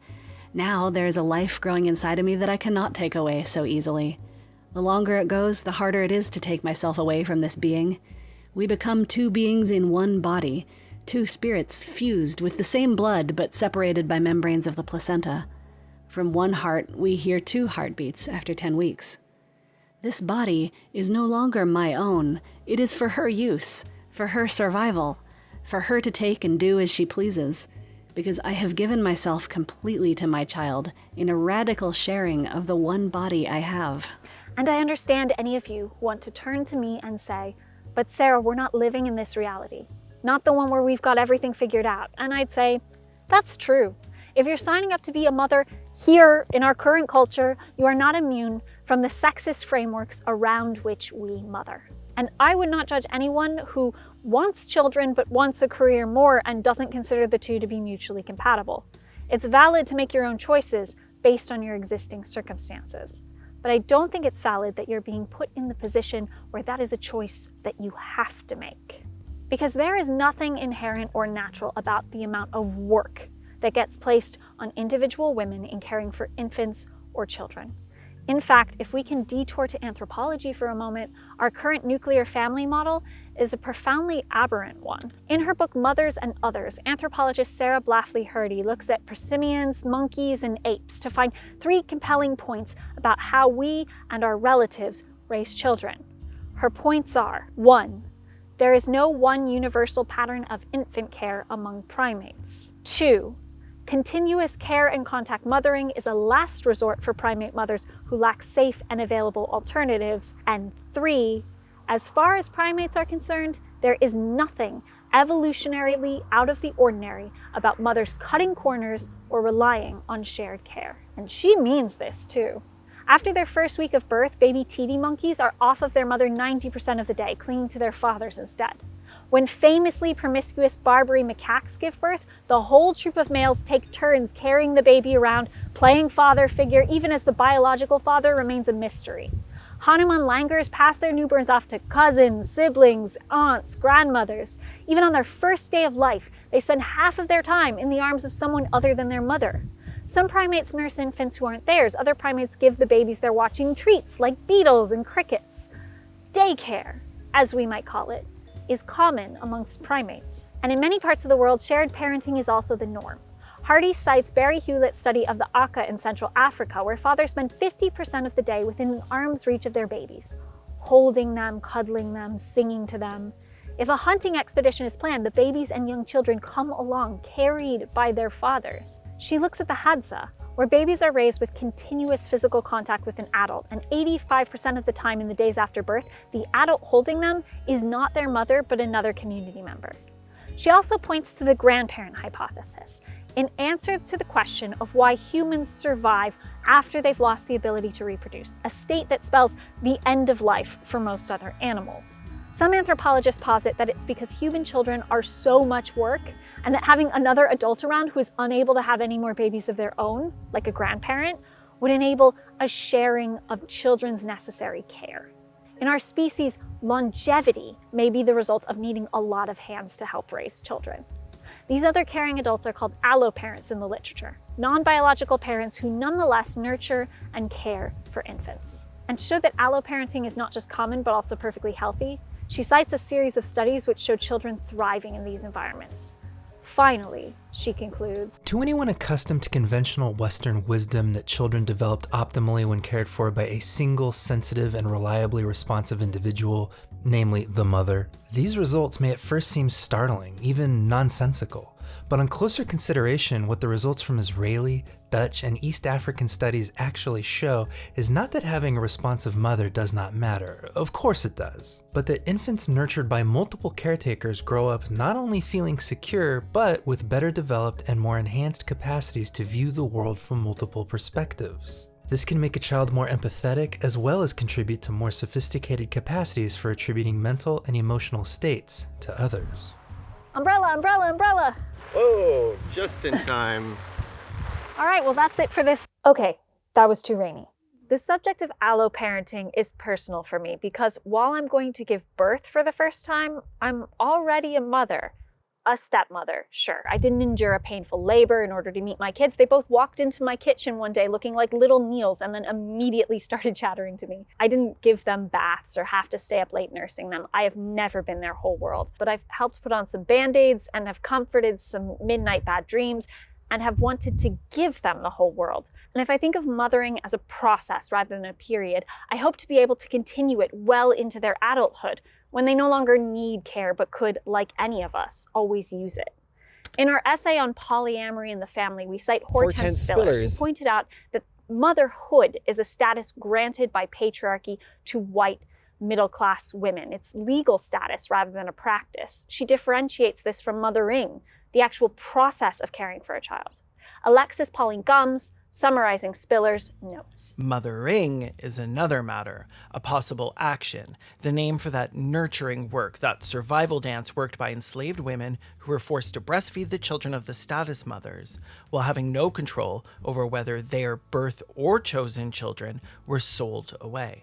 Mothering is a form of labor worked by immigrant nannies like my grandmother, who mothered wealthy white kids in order to send money to Jamaica for my mother and her brothers who could not afford the privilege of her presence. Mothering is worked by chosen and accidental mentors who agree to support some growing, unpredictable thing called future. Mothering is worked by house mothers in ball culture who provide spaces of self-love and expression for and as queer youth of color in the street. What would it mean for us to take the word mother less as a gendered identity and more as a possible action, a technology of transformation that those people who do the most mothering labor are teaching us right now? It's in this context that Alexis Pauline Gumbs and China Martins and Maya Williams use the term mothering in their anthology of essays on the same subject titled Revolutionary Mothering, and serving as an intimidating but inspirational treatise on the subject. Though it focuses explicitly on mothers of color, and I'm a white lady, the work nonetheless spoke to me about the need to decolonize mothering, to free it as best as we can from patriarchy and redefine it as a potentially radical thing. So I will be using the word mothering here in that sense too, to take back the term and subvert it so it's not laden with the baggage of being the force of creating conformity, but the gender-neutral force of radical nurturing. I am aware that draconian legislation in some parts of the world has meant that trans men often are referred to as mothers in a way that is very much still tied up in patriarchy. So if you want to mentally substitute the word parenting when I'm saying mothering, that's obviously fine too. What the anthology makes clear is that mothering must be redefined, and not just for overworked women or for children, but for all of us. It is vital that we decolonize all of our relationships, and unless we want to stop having children, which is an argument Neil is dealing with, then this includes the work of mothering, because it's all connected. Gender freedom, decolonization, disability rights, economic justice, all of it. We must redefine mothering, turn it into an explicitly radical form of praxis for the greater project of building a less hierarchical, more egalitarian, kinder world. In the essay Motherhood, Media, and Building a 21st Century Movement, Malkia A. Cyril says, "How can a household, a community, or a nation be effectively governed when women are held disproportionately responsible for its future, yet are disproportionately neglected, abused, excluded, isolated, and invisible? 2 words, it can't. Instead, empire is sustained and mothers become one of the tools of its continuous resurrection. But just as mothers can become the ideological vehicles for hierarchy and dominance, they are uniquely positioned to lead both visionary and opposition strategies to it. With the right supports, mothers from underrepresented communities can help lead the way to new forms of governance, new approaches to the economy, and an enlightenment of civil society grounded in fundamental human rights." And I think it's important here that I'm not using the word revolution loosely. In an essay about attending Zapatista meetings, Victoria Law talks about how the meeting spaces are open to children who run in and out of the room, occasionally interrupt the talks, and are welcomed rather than treated with annoyance. Children are actively invited to speak at the meetings, and once they are adults, they remain committed to the struggle. It reminded me that spaces which are off limits to children are also by default off limits to their carers, often women. If we're serious about gender equality and about making spaces accessible to women, then they must accommodate children. In the same essay, Law talks about how her priorities shifted once she had a child. Her revolutionary actions could no longer rest on a fantasy about going out in some fiery glory mission. Instead, with a child, she recommitted herself to the day-to-day boring work that often actually pushes movements forward.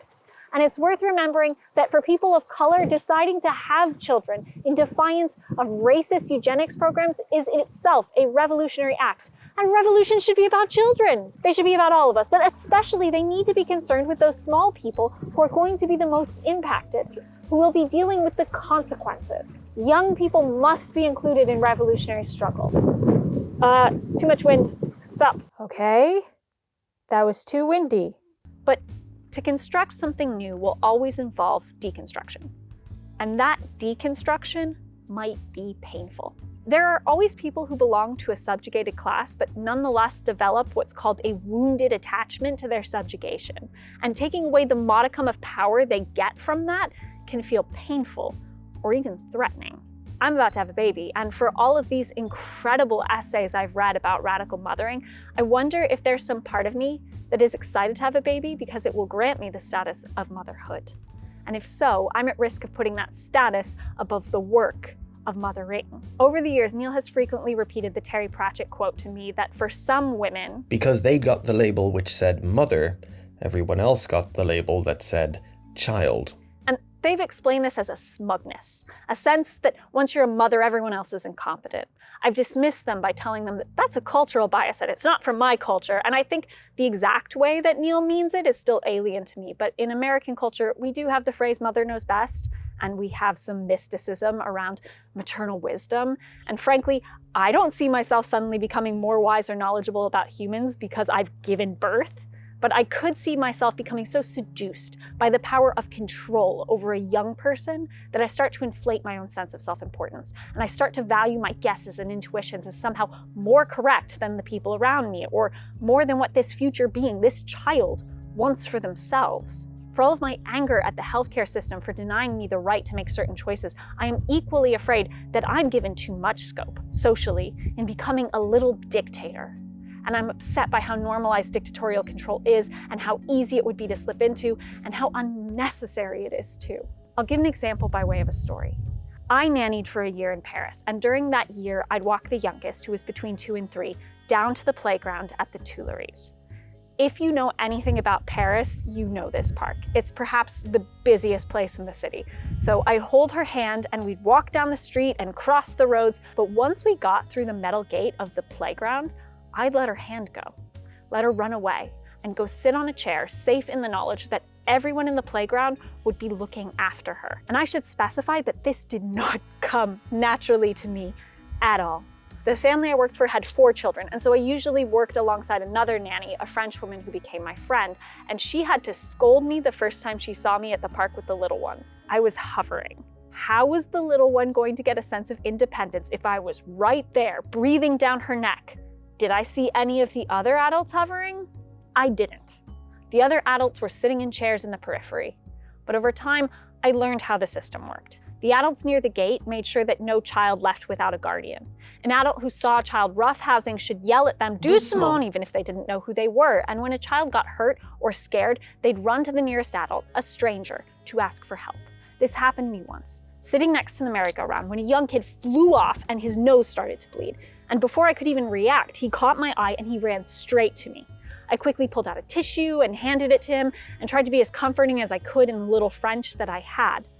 Similarly, once after yelling it was time to go, the 10-year-old I nannied bounded up to me, all smiles, with a giant bandage on his leg, being like, "I cut my knee open!" It hadn't occurred to him that he needed to specifically find me before that point because someone else had helped him. It reminded me of a quote by James Baldwin, who said, "The children are always ours, every single one of them, all over the globe. And I'm beginning to suspect that whoever is incapable of recognizing this may be incapable of morality." Believe me, there's a lot to criticize about the French system, not least of which is that most people in that park minding those children were severely underpaid immigrant nannies, myself included. But the focus on communal care is an antidote to the dictatorial control of motherhood, of one person being the sole decider of how to bandage a wound, the sole comforter of banged knees. The alloparent mothering of the playground is something that I want to aspire to. One thing to make perfectly clear here, I'm not using this as any sort of bludgeon against single parents. Single parents are great. Single parenting, either by choice or circumstance, that's a completely valid choice. But being a single parent is a lot of work. Too much work. And I'm not here to suggest the specific accommodations that any one single parent needs, whether that's free and safe daycares, or grandparents who come help with the laundry, or nearby takeaway places. But if I just say single parenting is valid and then smugly wipe my hands together, I'm not actually making life better for single parents or people who would like to be single parents. Part of reinventing mothering is considering it our obligation if our neighbor is struggling to balance the running of an entire household. I think right now, if I showed up at my neighbor's doorstep, that might feel invasive, but I'd like to cultivate a world where it doesn't, where the exhausting responsibilities of mothering children is something we share, even if the birthing bit is done by one person on their own. The one thing I can say is that at the very least, I have experience with alloparenting. Not just on the playground in France or in the preschool class I used to head in Colorado, but right now with my 2 stepkids. And it's not always easy. I can't really describe the way Neil looks on Sunday nights, how really sad they are when the kids leave to go back to their mom and stepdad's house. Neil deals with the sadness well. They usually take some time to themselves and take a bath, and they've never made the kids responsible for this feeling. I'm not sure the kids are even aware of it. But I know that if Neil were being fully selfish, those kids would be here every morning and every night, their chaotic, moody little selves being authentically them. But they love their mom and they love their stepdad. And they have their vegan household where they eat hot pot and curry and food from the import store. And then they have their house where they have steak and chicken stew, which they like. their house where they get to play musical instruments with their dad, and their house where they uncynically watch sitcoms with their mom. And the stepmom who they talk about cats with, and the stepdad who they watch sports with. And it can be tricky. There have been times where there have been real conflicts with real stakes. We were not on the same page about COVID precautions. We are not on the same page about conspicuous consumption or animal welfare or numerous other things, big and small. But there is a mutual respect and regard, and the conflicts are discussed and resolved. And meanwhile, both houses are warm, both houses are safe, and in both houses the kids are desperately loved. And they have so many grandparents, so many aunts and uncles, so many people they can go to when they need something. And they have teachers they look up to, and they have friends who are increasingly more important to them than any of these mothering figures. So yes, if we were being fully selfish, the kids would be locked up with us all the time, and we'd be making them eat vegan food and just drilling socialist propaganda into their heads, I guess. And we'd get to see all of their mornings and all of their nights and all of their good and bad days. But I don't think they'd be better for that, and I do think they'd be less happy. Simone de Beauvoir didn't have children, but she's indisputably a mother, mothering the feminist movement. In being a nanny for a year, I mothered by reading a 2-year-old stories every night as she fell asleep. I've been a stepmother for 2 wonderful children, and now I'm hoping to be the birthing mother to a 3rd. And the worst thing I can do is fall in love with a romanticized view of motherhood rather than focusing on the work of mothering. Work which, to do well, will involve not trusting my instincts, but instead second-guessing them. It will involve humility, putting the needs of this new autonomous being over those of my own, and not convincing myself that their needs will be best served by my wants. This will involve recognizing the benefit of multiple caretakers, whether those are their grandparents or teachers or friends' parents. And no, it doesn't mean that I'm going to indiscriminately let my neighbors be an equal influence on my kid, not least because my area is a real hotspot for anti-vax conspiracy theories. But I do think about those kids in the Zapatista meetings and how good it must feel for them to have a community of adults who let them participate and who are concerned about their future and their welfare. I think of the family abolitionists I admire who remind us that children aren't future adults or almost people, but just people. People with unique care needs, sure, but people nonetheless. And I'm lucky that it's not just on me. I have Neil, who will be mothering. And I have my older kids who will pick up and put down different aspects of mothering. And there will be more people who show up, who have some role to play. We should reject any institution that requires the oppression of women, but that oppression is not inherent to mothering. This is a cultural situation we have created. In smashing the fetishized status of motherhood and instead focusing on the project of mothering, I'll be protecting myself against becoming a mini dictator. I'll be giving my future child more of the autonomy and respect they deserve, and also I will be saving myself a lot of work. And it's like, it's so impossible to live up to the standards that we have for parents in terms of like how we parent our children, like how gentle we are with them, how we educate them, how we clothe them, how we feed them. Like there's the standards in this era are so much higher than they have ever been. And yet the support is like non-existent. There's like no intergenerational living. There's no like village. Like it takes a village. I don't know where the village is. If somebody could direct me to the village, I would really appreciate that. I don't necessarily adhere to the idea that, you know, it takes a village to raise a child, or that everyone should have a hand in raising your children. There are people I don't want anywhere near my children. There's like a Trump guy down the street from me. I don't want that dude touching my kid. You know, my wife and I are talking about like possibly having a kid. And I will tell you, even though I love kids and I'm not anti-natalist, it is a really, really big, difficult decision. I've got a ton of anxiety about that. It's less about, is it moral though? And it's more about, you know, to what degree does this like alter your experience and and test your abilities. And like change is scary.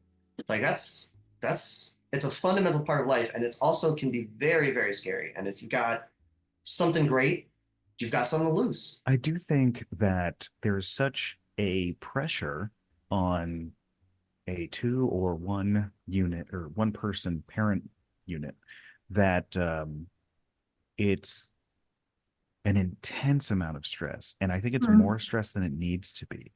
You know, parents make the jokes about, I need to ask permission to go out with my partner and celebrate whatever. And we don't have communities or even families that are structured to help each other out. That's stressful for the parents. And I think we would be better parents if the parents got a break sometimes, because when you have to spend that much time around your children, it becomes your identity. It becomes the only thing important to you, because it is the only thing important to you. And all of the cliches that people say about parenting become true because it necessitates that is true. You know, what hobbies do you have? I'm raising kids. What movies do you see? Well, Despicable Me 4. You know, and when everything you do revolves around your children, your identity becomes your children, and anything outside of that, you become disconnected with. Part of the timeline that my husband and I are working with is like, should we wait until after the election in November to decide whether we want to have children, at least like right now, or maybe, you know, depending on like, maybe try to move out of the country before we try to have kids. It's really, like you said, a lot of the very global dooms of climate change and fascism, I think, are the big scary ones. Yeah, there's a lot of things I worry about for their future. Probably like climate crisis stuff is higher on my like agenda of things to feel anxiety about for my children. Well, I don't think it's ever been morally unproblematic to bring a person into the world. I mean, there's always going to be these alienations and problems, and even as they become more existentially like present with the world possibly ending with climate change, etc. I don't know. I have no justification other than my selfish desire to see like humans exist and connect with one another, and even in the face of like existential destruction, I think it's still worth it to have the opportunity to be a human and reckon with the existential destruction. And even if that's morally problematic, there's usually nothing that exists that is like morally unproblematic. There's always going to be hidden moral gray areas or like hidden violences to everything, but that doesn't mean that you can't persist, because if you just stop persisting, then that's also its own problem. Blech. Let's be real. Let's look at this from the perspective of a millennial asking themselves whether or not they will literally have a kid. You're probably less concerned with de Beauvoir's alienation or Benatar's moral problematism, and more concerned with, everything, all of it, all this, the world. You're probably more, you're thinking about like everything. The world, as we have grown accustomed to saying, is on fire. You live in this world with the climate catastrophe unabated, and this rampant inequality and rise of the worst politicians and public figures, all operating behind a dizzying theatre of misinformation, digital sludge, and a fanatical devotion to line go up. People in the West, global North, gated world, Bastardstown, etc. are increasingly choosing not to have children. And if they are having children, they're only having one, in spite of polls that say that very few people think that one is the ideal amount of children to have. So what do would-be parents say when asked why? Well, when we looked at sources from the USA, the short answer is economic conditions. Recession, student debt, precarious employment, housing. These problems don't just affect childbearing itself, but particularly in an American context, they forestall, or in many cases completely scupper, the steps in life you're supposed to take before you have a kid. So increasingly aging millennials aren't getting out from under their student debt. They're not getting married. They're not buying homes. They're not in careers for life. They don't have the kinds of savings they'd like. And if they ever do, well, then they spend them on crises like medical debt and so on. Poor guys. We have a pretty strong set of prerequisites. You absolutely should finish school and have a decent job, and you should make a decent income, and you should be in a good partnership, and you should live on your own. That takes a while to accomplish, especially in this day and age. Some people may feel like they're never going to be in a good place. Benjamin Guzzo, speaking to the Washington Post. Not having children is often described as delay for these socially infertile folk, rather than an endgame or a plan.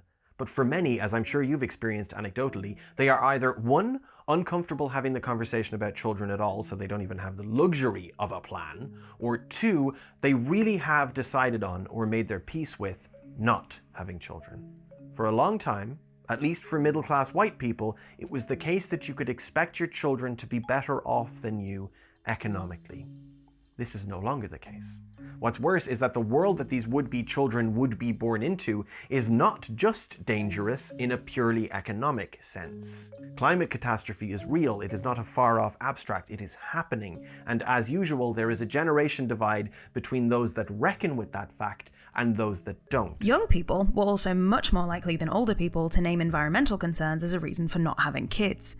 In fact, 26% of those under 50 named climate change as a reason in Pew's report, compared with just 6% of those over 50. I am so sorry, by the way, that these are the times that you live in.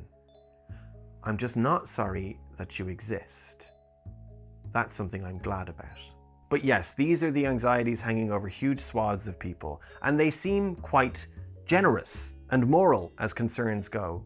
It all seems to stem from regarding this would-be child with a great deal of love and compassion. You're saying to the would-be person, I don't want you to witness mass extinction. I don't want you to be homeless. I don't want you to starve. And the only way that I, acting in the world now, can think of doing that is to only bring you into the world if and when I can do it properly. And since so many of us can't figure out how they could possibly do this properly, they don't.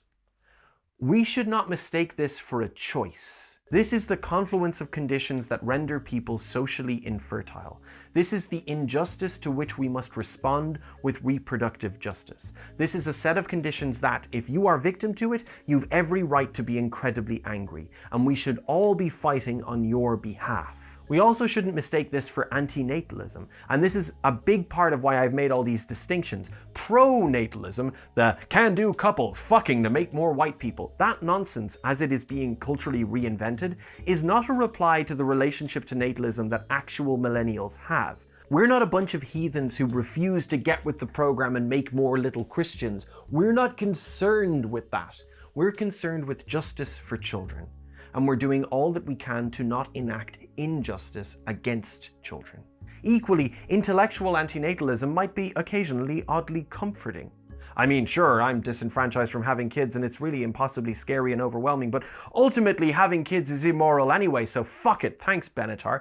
But it's a patently shallow answer to both the overwhelming reality of existence and non-existence, as well as a piss-poor framework for moral action. Sorry, the bleakest, weirdest, easy answer we've ever been peddled is an easy answer nonetheless. The principles of antinatalism are also inextricably linked to bad politics. At this point in history, we know that there is no discussion of population control, however total and indiscriminate that population control is, without the specters of colonialism and eugenics. And antinatalism is in the domain of population control. It also proposes, at least in the microeconomy of white South African philosophers writing papers to one another, a blanket response to feminist and indigenous arguments for reproductive justice. All reproduction is immoral. This is a bad answer to the indigenous communities in Canada, who, when contraception laws were changed in the 1970s and there was more access to contraceptives and abortion for white people, when that happened, indigenous women's reproduction was more surveilled and curtailed, and forced sterilization carried on throughout the decade. All reproduction is immoral is a bad answer for minority communities in the United States. Throughout the 60s and 70s, non-consenting hysterectomies were performed on African American, Mexican, and Puerto Rican origin women, as well as Native Americans, sometimes as young as 11. For Indigenous communities in Australia, It's a bad answer. In fact, in Australia, forced sterilisation is still perfectly legal. And to this very day, disabled people have forced abortions and forced sterilizations in Australia. Advocacy groups are in court as we speak. There's a whole inquiry into it. But, well, I'm sorry about your feelings, but all reproduction is immoral. They only wanted to have children to satisfy some selfish, illusory conception of self or something, right? Now, I can admit that there is sometimes some confused messaging around eugenics. And I don't want to say that antinatalism is eugenics, because as much as that might be true in a sense, it is more helpful to think of it as its own epistemic force in the zeitgeist which interacts with Western chauvinism and colonialism and is counter to the struggle for justice. So here's another way to think about it. The most pressing issue for me in terms of justice is climate catastrophe. That one really is like, come on guys. We're all fucked, and the elephants are fucked, and the nudie branches are fucked, and the seals are fucked, and it's not their fault, is it? There are countable humans, obscenely wealthy oligarchs, men of influence, with their own yachts and their own corporations and private jets. They're doing it. They're doing the climate catastrophe. It's oil barons and media moguls and digital oligarchs and, shitheads. So we are the victims of this terrible injustice at their hands. You probably remember that period of the pandemic where there were lockdowns. I'm aware the pandemic is ongoing. The pandemic is still going on, and I know that there's even a lockdown or two happening in certain countries. But from the Irish perspective, speaking to a largely US audience, remember that bit where they tried to maybe have a bit less pointless buying shit. And there was a little less maintenance of public spaces, and some plants grew between the cracks. I remember that, and I remember the sentiment, nature is healing, people are the disease. I love the first part of that. I'm an advocate for rewilding, a big fan of Owen Dalton. I think a lot of Irish farms need to lose the loss-making sheep and just be funded to rewild. But the second part, people are the disease, I don't agree with that. Because it's a very narrow slice of total humans that live these decadent Western wasteful lives, It's really only the US where employees bring in electric radiators to work in June because the air conditioning in their office runs so cold. It's just places like Britain that have to heat a whole castle in case one aging inbred guy gets chilly in his sausage fingers. It's only places like Ireland that have data centers that use more electricity than the entire urban population. There is a countable number of billionaires. There is a countable number of oil refineries. There is a countable number of private jets. The disease, it starts with a C. People, if only they could just be people, mostly just chill out and talk to each other and eat stuff that's available to them. Kind of like what most mammals do. We also make music, which is a weird thing for a disease to do. There are various arguments against antinatalism that can be made from the indigenous perspective, but the general shape is that the Western chauvinist, imperialist, capitalist, or even techno-feudalist model is not the human model. It is an unjust construct that does evil to humans. So the real theater of illusory joy, perhaps, is capitalist realism, is American exceptionalism, is maybe all that bigotry and xenophobia. That's what we've actually been habituated into. And I would propose that we should escape that bias in order to value life, rather than surrender the value of life to it. A core tenet of conservatism is that hierarchies are inevitable and that it is a liberal illusion to try to ameliorate those hierarchies. A core tenet of antinatalism is that suffering is inevitable and that it is a pronatal illusion to want to have children. If we are concerned with disrupting either hierarchies or suffering, then we have to believe that it is possible to disrupt either. And the best way I've found to do that and to be consistent about it is to look at things value first. That is, whether it's a minority language or an ethnic cuisine or a piece of music or a piece of ancient metalwork dredged up from a riverbed, we recognize its value and then we don't equivocate on that value on the colonizer's terms. We propose that joy exists. So we have children because we see them value first. We see them, to put it straightforwardly, as people. But that's actually still not how I got to fuck it. So do you want to talk about that now?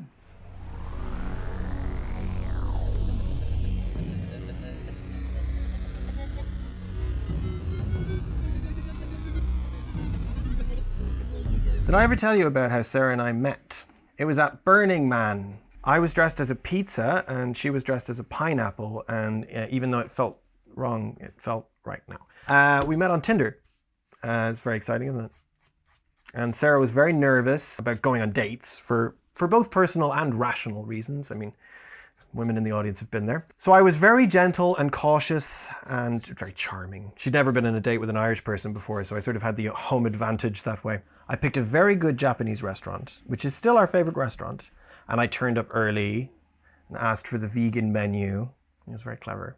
And I placed the book I was reading next to me so I'd look all worldly and nonchalant. And then I hid the fucking book because that's a wanker move on earth, was I thinking. Sarah turned up and she was gorgeous and clearly very nervous. This very pretty American person with glasses and a raincoat. And she walked into the door and apologized to it and all of that. And I said, hello.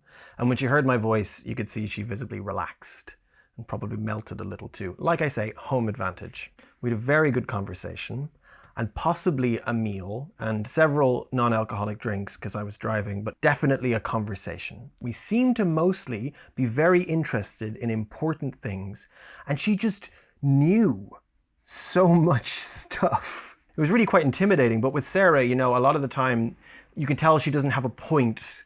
She doesn't kind of have any overarching synthesis she's guiding you towards. She's much more frankly representative of raw data than that, like a university library set to random mode. And so what was fun, even from that first conversation, was occasionally proposing these themes or syntheses or even points, if you like, that could be poetic conclusions that we might draw. Because what the fuck do I know about the world or knowing things? But I've got an instinct for stories and patterns, you know, seeing the beauty in the world. And so that first date was clearly the originating point of all of these essays, all of this meaning and magic, certainly meaningful and magical from my perspective. And this is important because it was a space that existed between two people. It was a relationship between things. And at the end of that date, the reluctantly accepted end, it was raining so much that I insisted that I was going to drive Sarah home. And she insisted that I couldn't know where she lived on a first date. Again, rational fear. Dating as a woman is awful. So I said, I won't use Google Maps, and I promise I'll instantly forget where I'm going. That's probably likely. And eventually I did earn the privilege of driving her home. She tripped and stumbled out of the car and forgot her umbrella. So I called after her and brought her the umbrella, and as I handed it to her, our hands touched for the first time. Romance is very cringe. It's painfully cringe. It's so subjective and vulnerable and silly. It's so feminine. Romance doesn't stimulate economies or print leaflets for the Communist Party. Romance is like getting drunk, making yourself worse at thinking on purpose because it's fun. But I'm a romantic person. The points of identification in my life, any of the decisions which in hindsight were very Neil things to do, are all fucking romantic and never rational. And there are lots of terrible things that I've done. Awful, terrible things. But I think of those as mistakes, and I don't identify with them. Basically, and this didn't come into focus until I engaged with David Bloody Benatar, so I'm grateful for that. I think that compartmenting values into romantic and not is a bad Western chauvinistic patriarchal thing to do. I also think that romance is Benatar's real enemy. I don't think that joy is a good description of all of the constructed values and cheerful illusions that Benatar refers to. A much more consistent grouping would be romance. Those human values which we regard as meaningful just because we like them, because they're beautiful, and that have value without the view of the universe, or needing to last forever, or being measurable in an MRI machine. There is an interesting feature in all of his huge lists of modes of suffering. These otherwise comprehensive lists of natural disasters, disease, plague, war, rape, assault, murder, and things like itch, diarrhea, anxiety, loneliness, but not once in all of that does Benatar use words like heartbreak, or love, or desire. Modes of suffering. They belong on the list, but they confuse the otherwise illusory dichotomy, right? They make relative the absoluteness of suffering, because desire and love are modes of suffering we enjoy. Like spicy food, like poisoning ourselves with alcohol. It's good pain. And I'm otherwise done with Benatar. I was frightened of him initially, and actually frightened of engaging with the hardest version of antinatalism. a value system which had actively broken the brains of people I respect. But I went into the cave and I faced the Benatar, and I found that actually he's a big and I'm still romantic. I don't really like David Benatar. I think that this system he proposes arbitrates with a Western chauvinistic, reductionist, post-Enlightenment bias that makes certain constructed modes of meaning into illusions in a way that is convenient to his mood-based conclusion, and it makes other constructed modes of meaning into these absolutes that exist from the view of the universe, even though we all know that such a view does not exist. Doing battle with Benatar was not, however, how I got to fuck it. Sarah was already 10 weeks pregnant before I even started reading Better Never to Have Been. David Benatar is a secondary antagonist. He gets dispatched at the end of the second act. This is the third act. And the real person, the non-referent I'm actually doing battle with, is me. My imagined future self, because I had this idea of how I wanted to fuck about for the rest of my life, having already had 2 babies by the time I was 21, and Sarah, this magical, unlikely, entropic, clumsy being on the other side of the umbrella, had this other idea. She dreamed of holding a baby and teaching it about this world that she had discovered, and what was worse was that then she met Muggins here, and then she was like, oh shit, this is some co-parent material right here, so what do? I have this self-image of a parenting retiree, essentially, having group sex and doing drugs and taking the week to go hiking, and all before the age of 40. But Sarah had this self-image of motherhood. Queer revolutionary Sarah-style motherhood. So I say no for 5 years. And loving me very much, Sarah says okay to my no. She just can't promise she won't cry herself to sleep over it sometimes. This is all preamble. We're setting the scene. We're establishing the stakes. What have we established so far? 2 lovers whose desires are irreconcilable. A global battle between good and evil. A world that has disregarded romance as illusory. A child who may or may not come to be. What is the right thing to do? We could be conceiving one of the last generations of human, destined for that tragedy. I maybe already have with my 2 kids born in the 2000s. I could be fucking up their life by only pretending to want them, but then the reality of it is overwhelming and exhausting and I just resent the whole thing. I could be fucking up Sarah's life if I keep saying no forever, and the biological clock ticks its last, and she ends up with a worse life with me than she would have had with someone else and a child. I could be ruining my older kids' lives. I could upend the one tiny bit of relative financial stability I've ever in my adult life experienced. So many possibilities, and not one I am guaranteed not to regret. I felt, by virtue of this enormous choice, less free than if I had nothing to lose. Children are the ways that the world begins again and again. If you fasten upon that concept of their promise, you will have trouble finding anything more awesome and also anything more extraordinarily exhilarating than the opportunity or and obligation to nurture a child into his or her own freedom. It's either late 2011 or early 2012, and I'm sitting in my therapist's office. Normal spot on the couch, sitting up, facing her, customary hot cup of fancy rose-hip tea in my lap. I've been going to this therapist since my partner died in March 2011 when I was thrown into the work of grieving. That's what my therapist specializes in, grief. She works with bereaved people like myself, and she also works in a hospice with those people who are facing their own deaths and grieving for the upcoming end of their own lives. I've really enjoyed conversations with this therapist. I've enjoyed having a space to cry without the social pressure of making sure I'm not upsetting the people around me. I've appreciated someone telling me that the things I'm feeling are healthy, and my reluctance to clean the refrigerator because I don't want to throw away the cottage cheese my partner brought thinking he'd eat it, that's normal. I've also put her through the ringer, making her talk about Camus and Viktor Frankl and Joan Didion and the lyrics of Grateful Dead songs and all kinds of nonsense I've gravitated towards as I've tried to find a renewed purchase in my new life. But the sessions I have with my therapist are coming to a close soon because she's going on maternity leave. She's pregnant. And that's fine. It's actually good timing. I have an upcoming move to Japan, a job lined up. I've worked to carve out some semblance of a plan for how I can continue to move through the world, and the world doesn't hurt to move through quite as much as it did a few months ago.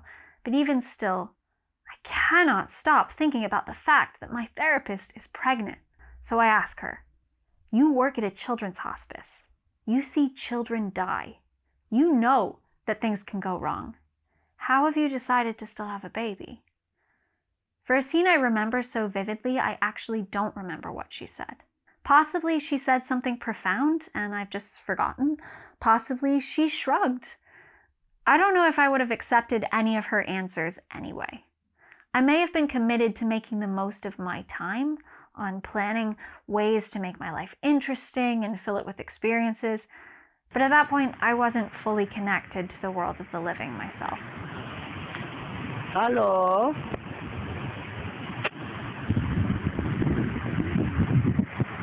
My phone's not going to be able to capture it. I couldn't imagine the ultimate commitment to life, creating a new one. And now I'm here, very intentionally pregnant. And the answer I have for why I'm having a child is the same answer I have for why I've repartnered, even knowing that partners die. Trite as it sounds, it really is better to have loved and lost. It's better to embrace life, even if that life is fleeting, than to try and cordon myself off from pain, because you can't cordon yourself off from pain without also cordoning yourself off from joy or pleasure or love. And no, I don't think everyone watching this should have a baby.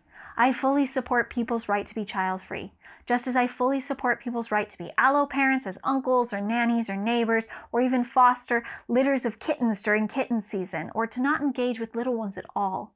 We can't be everything to everyone, and we shouldn't try.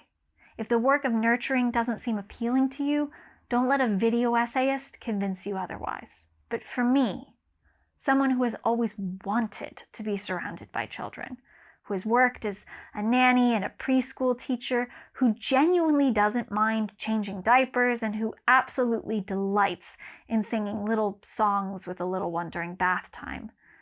The certainty of suffering, even of death, isn't a strong enough answer for why to not seek that joy. So I'll imagine this is how my therapist answered too. Yes, things go wrong. Stillbirths happen. Infants die in their cribs. Children grow up and get their hearts broken over and over, and no parent can protect against that. In fact, as a parent, you are going to be the cause of some of it. There is no way to raise a child that won't leave them with some scars.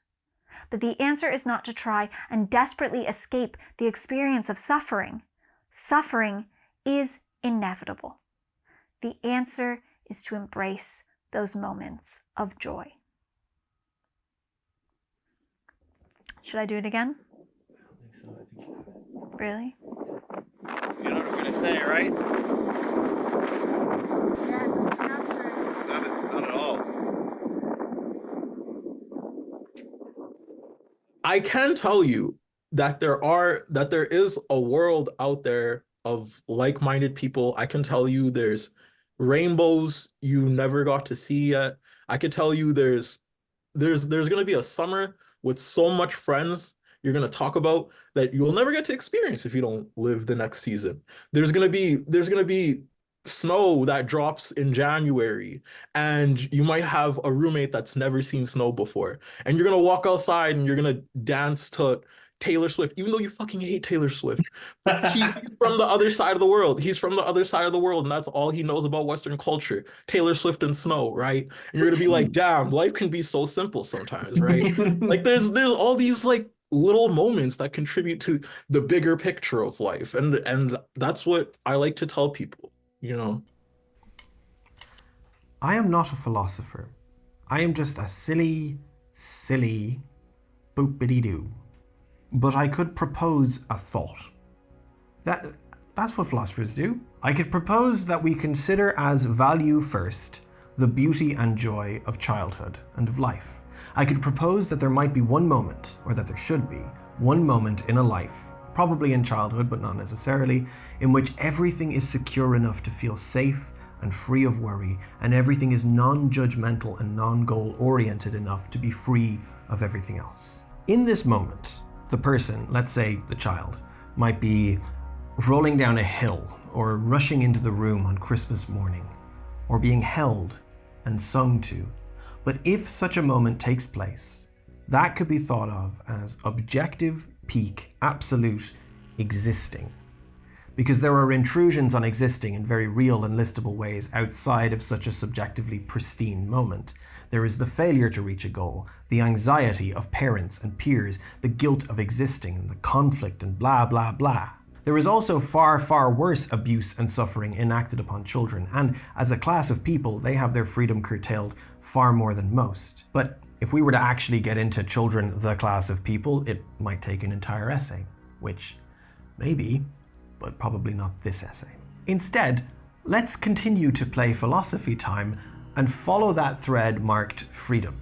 Because the reason I'm proposing this very specific definition for a moment of true existence and folding it into this value-first ontology I hinted at earlier is because I don't buy abstract absolutes, absolute suffering. I don't buy absolute freedom. I don't buy absolute existence. That was the approach I took that solved, for me, the absurdities of Benatar's claims about the counterfactual benefit of non-existence, and I propose it now to solve for existing for oneself versus existing for others. In short, we are one another, but in long, well, that's how I got to fuck it. We tend to think of freedom in a similarly mistaken way to the way that Benatar thinks about suffering.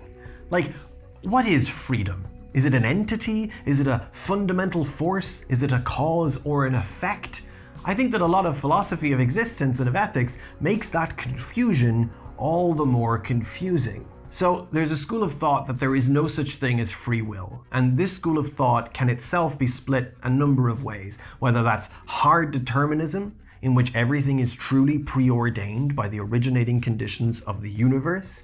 That's useful in explaining the observer effect in physics, but conveniently brushes aside the problem of all experimental observations therefore also being deterministic and meaningless.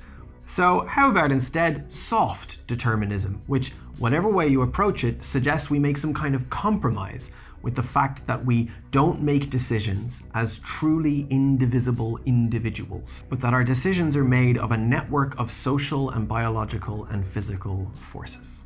True freedom is actually surprisingly difficult to imagine. And I'm going to go a step further and say that this imagined freedom is the same as our imagined individual identity. It's a creative value system. It's an arbitrary and subjective and cultural way of thinking about ourselves and the world. Like de Beauvoir argues, the body is a situation and not a static object. One of the reasons why suffering and joy break down when you try to compartment them into absolute categories is that absolute individuality is also a fictional category that we've created. I'm actually not even a soft determinist. I think there's an as opposed to what problem in looking at free will this way. What we're really talking about are decisions. And decisions are just self-referential actions. Decisions, acts of free will, are when you have a self-image, a self-reference, that you manipulate into an intended outcome. That's all the freedom you have, but that's also what freedom is. Like, various deterministic theories of being do not agree on what they think that is, or whether or not they think that their version of determinism contradicts it. Be wary of the vibes of the public perception and the pop philosophy, pop physics, pop psychology interpretation of determinism, antinatalism, or fucking simulation theory or whatever. The vibes of you have no free will are very different to what countless and varied thinkers are actually saying. Or put it this way. If there is an ambiguity in your mind between the outcome of one decision, one way of manipulating your self-image, and another, then there is ambiguity as to whether or not you have freedom over that decision in a way that is meaningful and effective to you. Same as it doesn't matter if you are mistaken from the view of the universe about whether or not you're miserable. It doesn't matter if you are mistaken from the view of the universe about whether or not you are free. Being mistaken about your freedom only matters in discrete and relative senses. In terms of your relationships with other people, with the state, with society. Your freedom only exists in such relative and discrete ways. It exists in terms of your emancipation from oppressive systems. It exists in terms of your power and responsibility in the relationships in your life. If there is ambiguity, you act as if you believe that the action exists. De Beauvoir describes this as the nothingness inside us, this potential that is our freedom to act. So there I was, there, about a year ago, vying with what decision I should make about having another kid. And as I said, what is the right thing to do? And I'm thinking,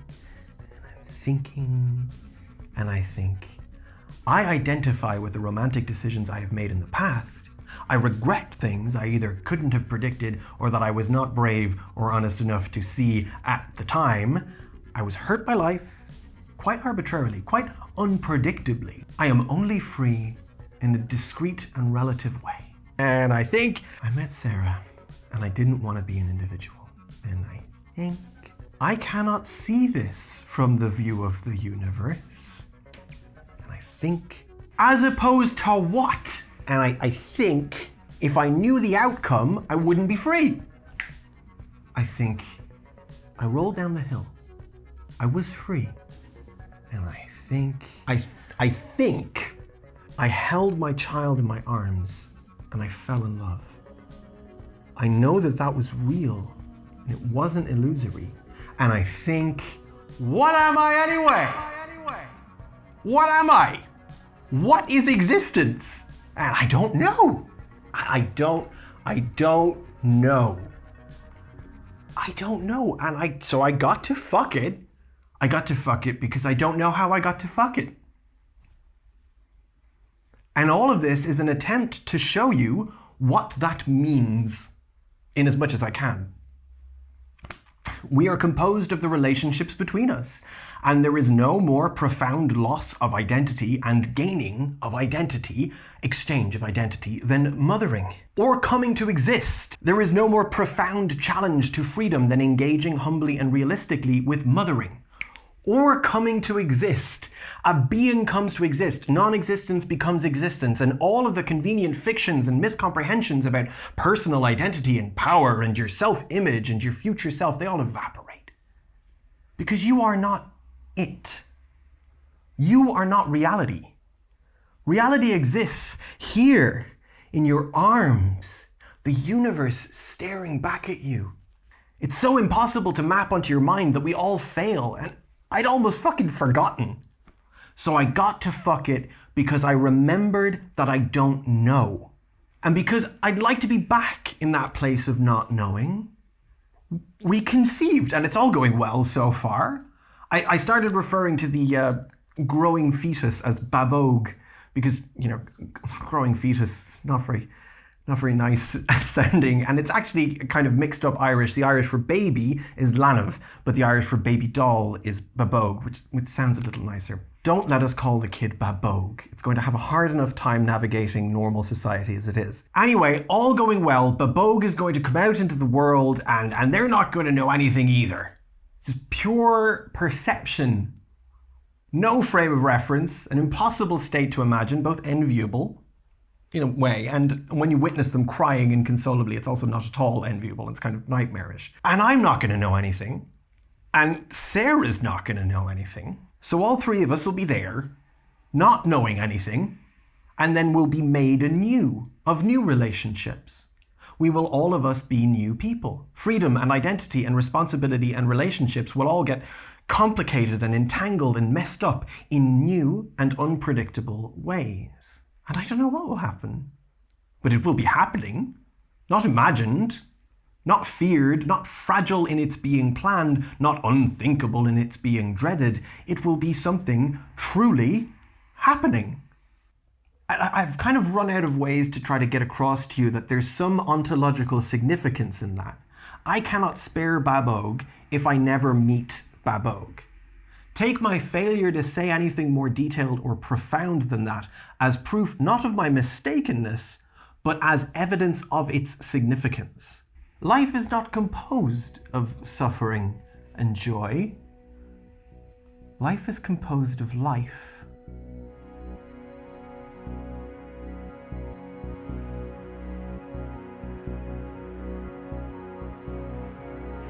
So should people... I'm so sorry. Sorry.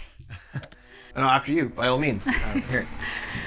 So Neil, should people exist? Who's asking? Like, literally, as opposed to what? Like, why do we have philosophy? Is it a playground where we can ask big questions that probably don't have any bearing on our real lives?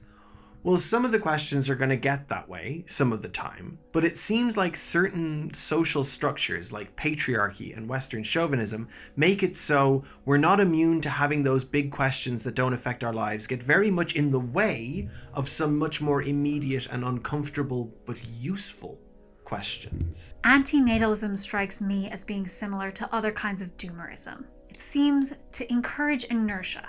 We're all fucked, so why fight to materially improve our lives? Why organize? Why think of ways to alleviate suffering? Sure, if you think all suffering is on an equal level from genocide to having to poop, then maybe you won't be motivated to care that one group is clearly suffering a lot more than another. But that doesn't seem useful. And it seems exactly like the thought system that would be pushed by someone who is already in the upper echelon of privilege. Which is why it's relevant that Benatar is a white cis man in South Africa complaining about the woke. Look, we're not saying Benatar or whichever material pessimist needs to go be useful and start a cheerful podcast about bees or whatever. The argument is more complicated than that. He says we're mistaken about how bad our lives go, but he's not interested in the specific ways we're mistaken or biased, because all of the specifics themselves, the norms and the social forces, they're all illusions to him. He says we're misinformed in this fundamental way about bringing new people into the world. What about the very specific ways we're mistaken? How we mistreat and misinform pregnant people, how we treat children as a secondary class but don't confer the same rights on them, how we are alienated from one another's humanity when we see generations of humans as commodities to be traded in, how we compart them all together because that way it's easier to fail them, because you get it all done at once. I also disagree with Benatar on another fundamental level. He says that creating a child is always selfish because it's something we do to bring joy to ourselves. But I'm with de Beauvoir here in her assertion that we are all linked to one another foundationally. Or with the Stoic philosopher Marcus Aurelius, who said, men have come into the world for the sake of one another. Either instruct them then, or bear with them. And I like that quote not just for the first part, but the second as well. Because what are we all doing here? Us making a video essay, you watching it. What is the point if not to have a conversation about how to better live and then go forward and apply that conversation to the rest of our lives? To identify problems like the way pregnant people are treated by a medical system and then move to make that treatment better, to ameliorate their suffering. Even pregnancy as suffering can be dealt with, either through the reframing done by radical mothers we've quoted, or through something like Shulamith Firestone's artificial wombs. If we choose the path of connection, we won't ever be able to eliminate suffering. Heartbreak will still happen, but it feels overblown to say that because we can't eliminate suffering completely, we should cease having children. Just passively wipe out all life. I mean, it's actually tempting, as we approach this growing unpredictable thing called future, to opt out of the labor of solutions and manufactured hope and good coping skills, as even the good coping skills become dwarfed by circumstance. But I would propose that, in the discrete senses I've been trying to get across, you have other people and other things, imminent real things, that aren't the sum total of political crises as synthesized by Elon Musk's Twitter, that aren't the sum total of necessary large-scale actions to save the world. The taxonomies of doom are all the same, overdetermined because they're overwhelmingly long and bleak lists. But you have friends, maybe. You have family, perhaps. You have this comment section. You have tomorrow. Act upon what you have. Use philosophy to inform how you act upon what you have. Even if we are frogs boiling in water, we can tell each other jokes. Or sing like only frogs can sing. Philosophies develop in contexts. Whether pronatalism or antinatalism, it's developing in a context where whole cohorts can't have children because they are too poor. And other cohorts can't access abortion because they are too poor. It's developing in a context where we are patriarchal and we are racist, and eugenics is very much still alive and is being propagated. Where Benatar thinks it's natural to terminate a fetus because of a missing limb. Instead, in a better world, in a world we can create, that future baby could have access to prosthetics and access to a world that wouldn't treat them differently for having a missing limb. That is within our power if we're brave enough to look through the artifice of intellectualization and see human life as good and worth living. I mean, it's hard not to consider antinatalism as the position of some kind of mega Hitler. It's this annihilatory nihilism, less concerned with really showing meaninglessness and oblivion as it is with truly manufacturing those things. But I don't know, it's been fun. I mean, it's been a fruitful conversation with Benatar. It put in context a lot of my own beliefs and values. Like my old maths teacher, Mr. Sweeney, used to tell me, you don't really understand something until you can teach it to someone else. And I didn't really intellectually understand the validity and non-illusory nature of joy, or the true relativity of created value systems, or even why I'm just so at peace with being a parent forever and so excited to hold my baby. Until I had to explain why those things mattered to David Benatar as if he were Data from Star Trek. So Neil, how do you feel now that you're about to have another baby? I'm nervous that we're going to get a lot of terrible name suggestions in the comments.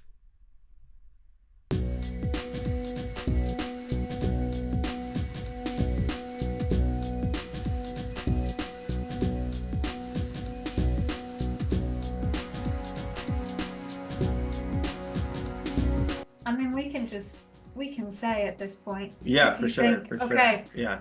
So the reason we're making this video and asking these questions is actually because I'm pregnant, and Congrats! thank you. That's awesome. Thank you. Yeah. We're very excited. And it's mine. Okay, so the reason that we're making this video essay is because I am pregnant, and Congratulations. thank you. All right, so we have a vested interest because I'm pregnant. Oh my gosh, I'm so excited. Oh, thank you. That's so exciting. Congratulations. Thank you. Thank you very much.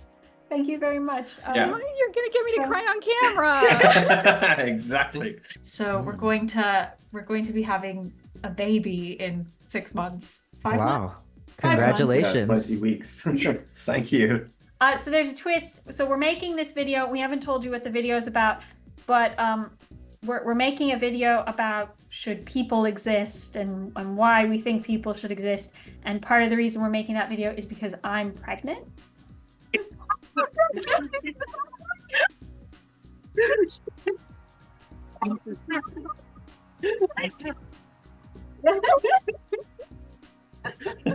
No. I'm so happy for y'all. Thank you. So, congratulations. Thank you. I got hurt face from the smiling. I love when people love to do it, because I am very much a proponent of if you want kids, have kids. If you don't want kids, please do not have kids. I am not one to push the idea of parentage like it's some sort of required rite of passage into adulthood, or some sort of necessary contribution to the human species, or your duty in any way, shape, or form. I am absolutely against that idea. I would really like it if someone watches a video and goes, of mine, or really anyone's, and goes like, wait, this guy isn't just telling me how to feel. Like, he might be doing that, but I need to sit and think with that, and I'm animated in some way, either to engage with this or maybe to go out and plant a tree, start an organization. That's cool too. But these have been genuinely like really helpful, insightful, very sharp answers. So it's been like absolutely gorgeous having you. Yeah. Oh, thank I'm you. really glad we could make it happen at the last minute. Oh no, thanks a million. Oh, I'm so glad I was actually able to be part of it. Finally. Finally. Yeah. It's like Avengers Endgame. Yeah. Just like that. In that it'll be the last good one. Well, I look forward to one of us interviewing the other one again in like a couple of months. Of course, just for fun, not even For for a fun, video. See you. Thank you. Bye. All right, goodbye.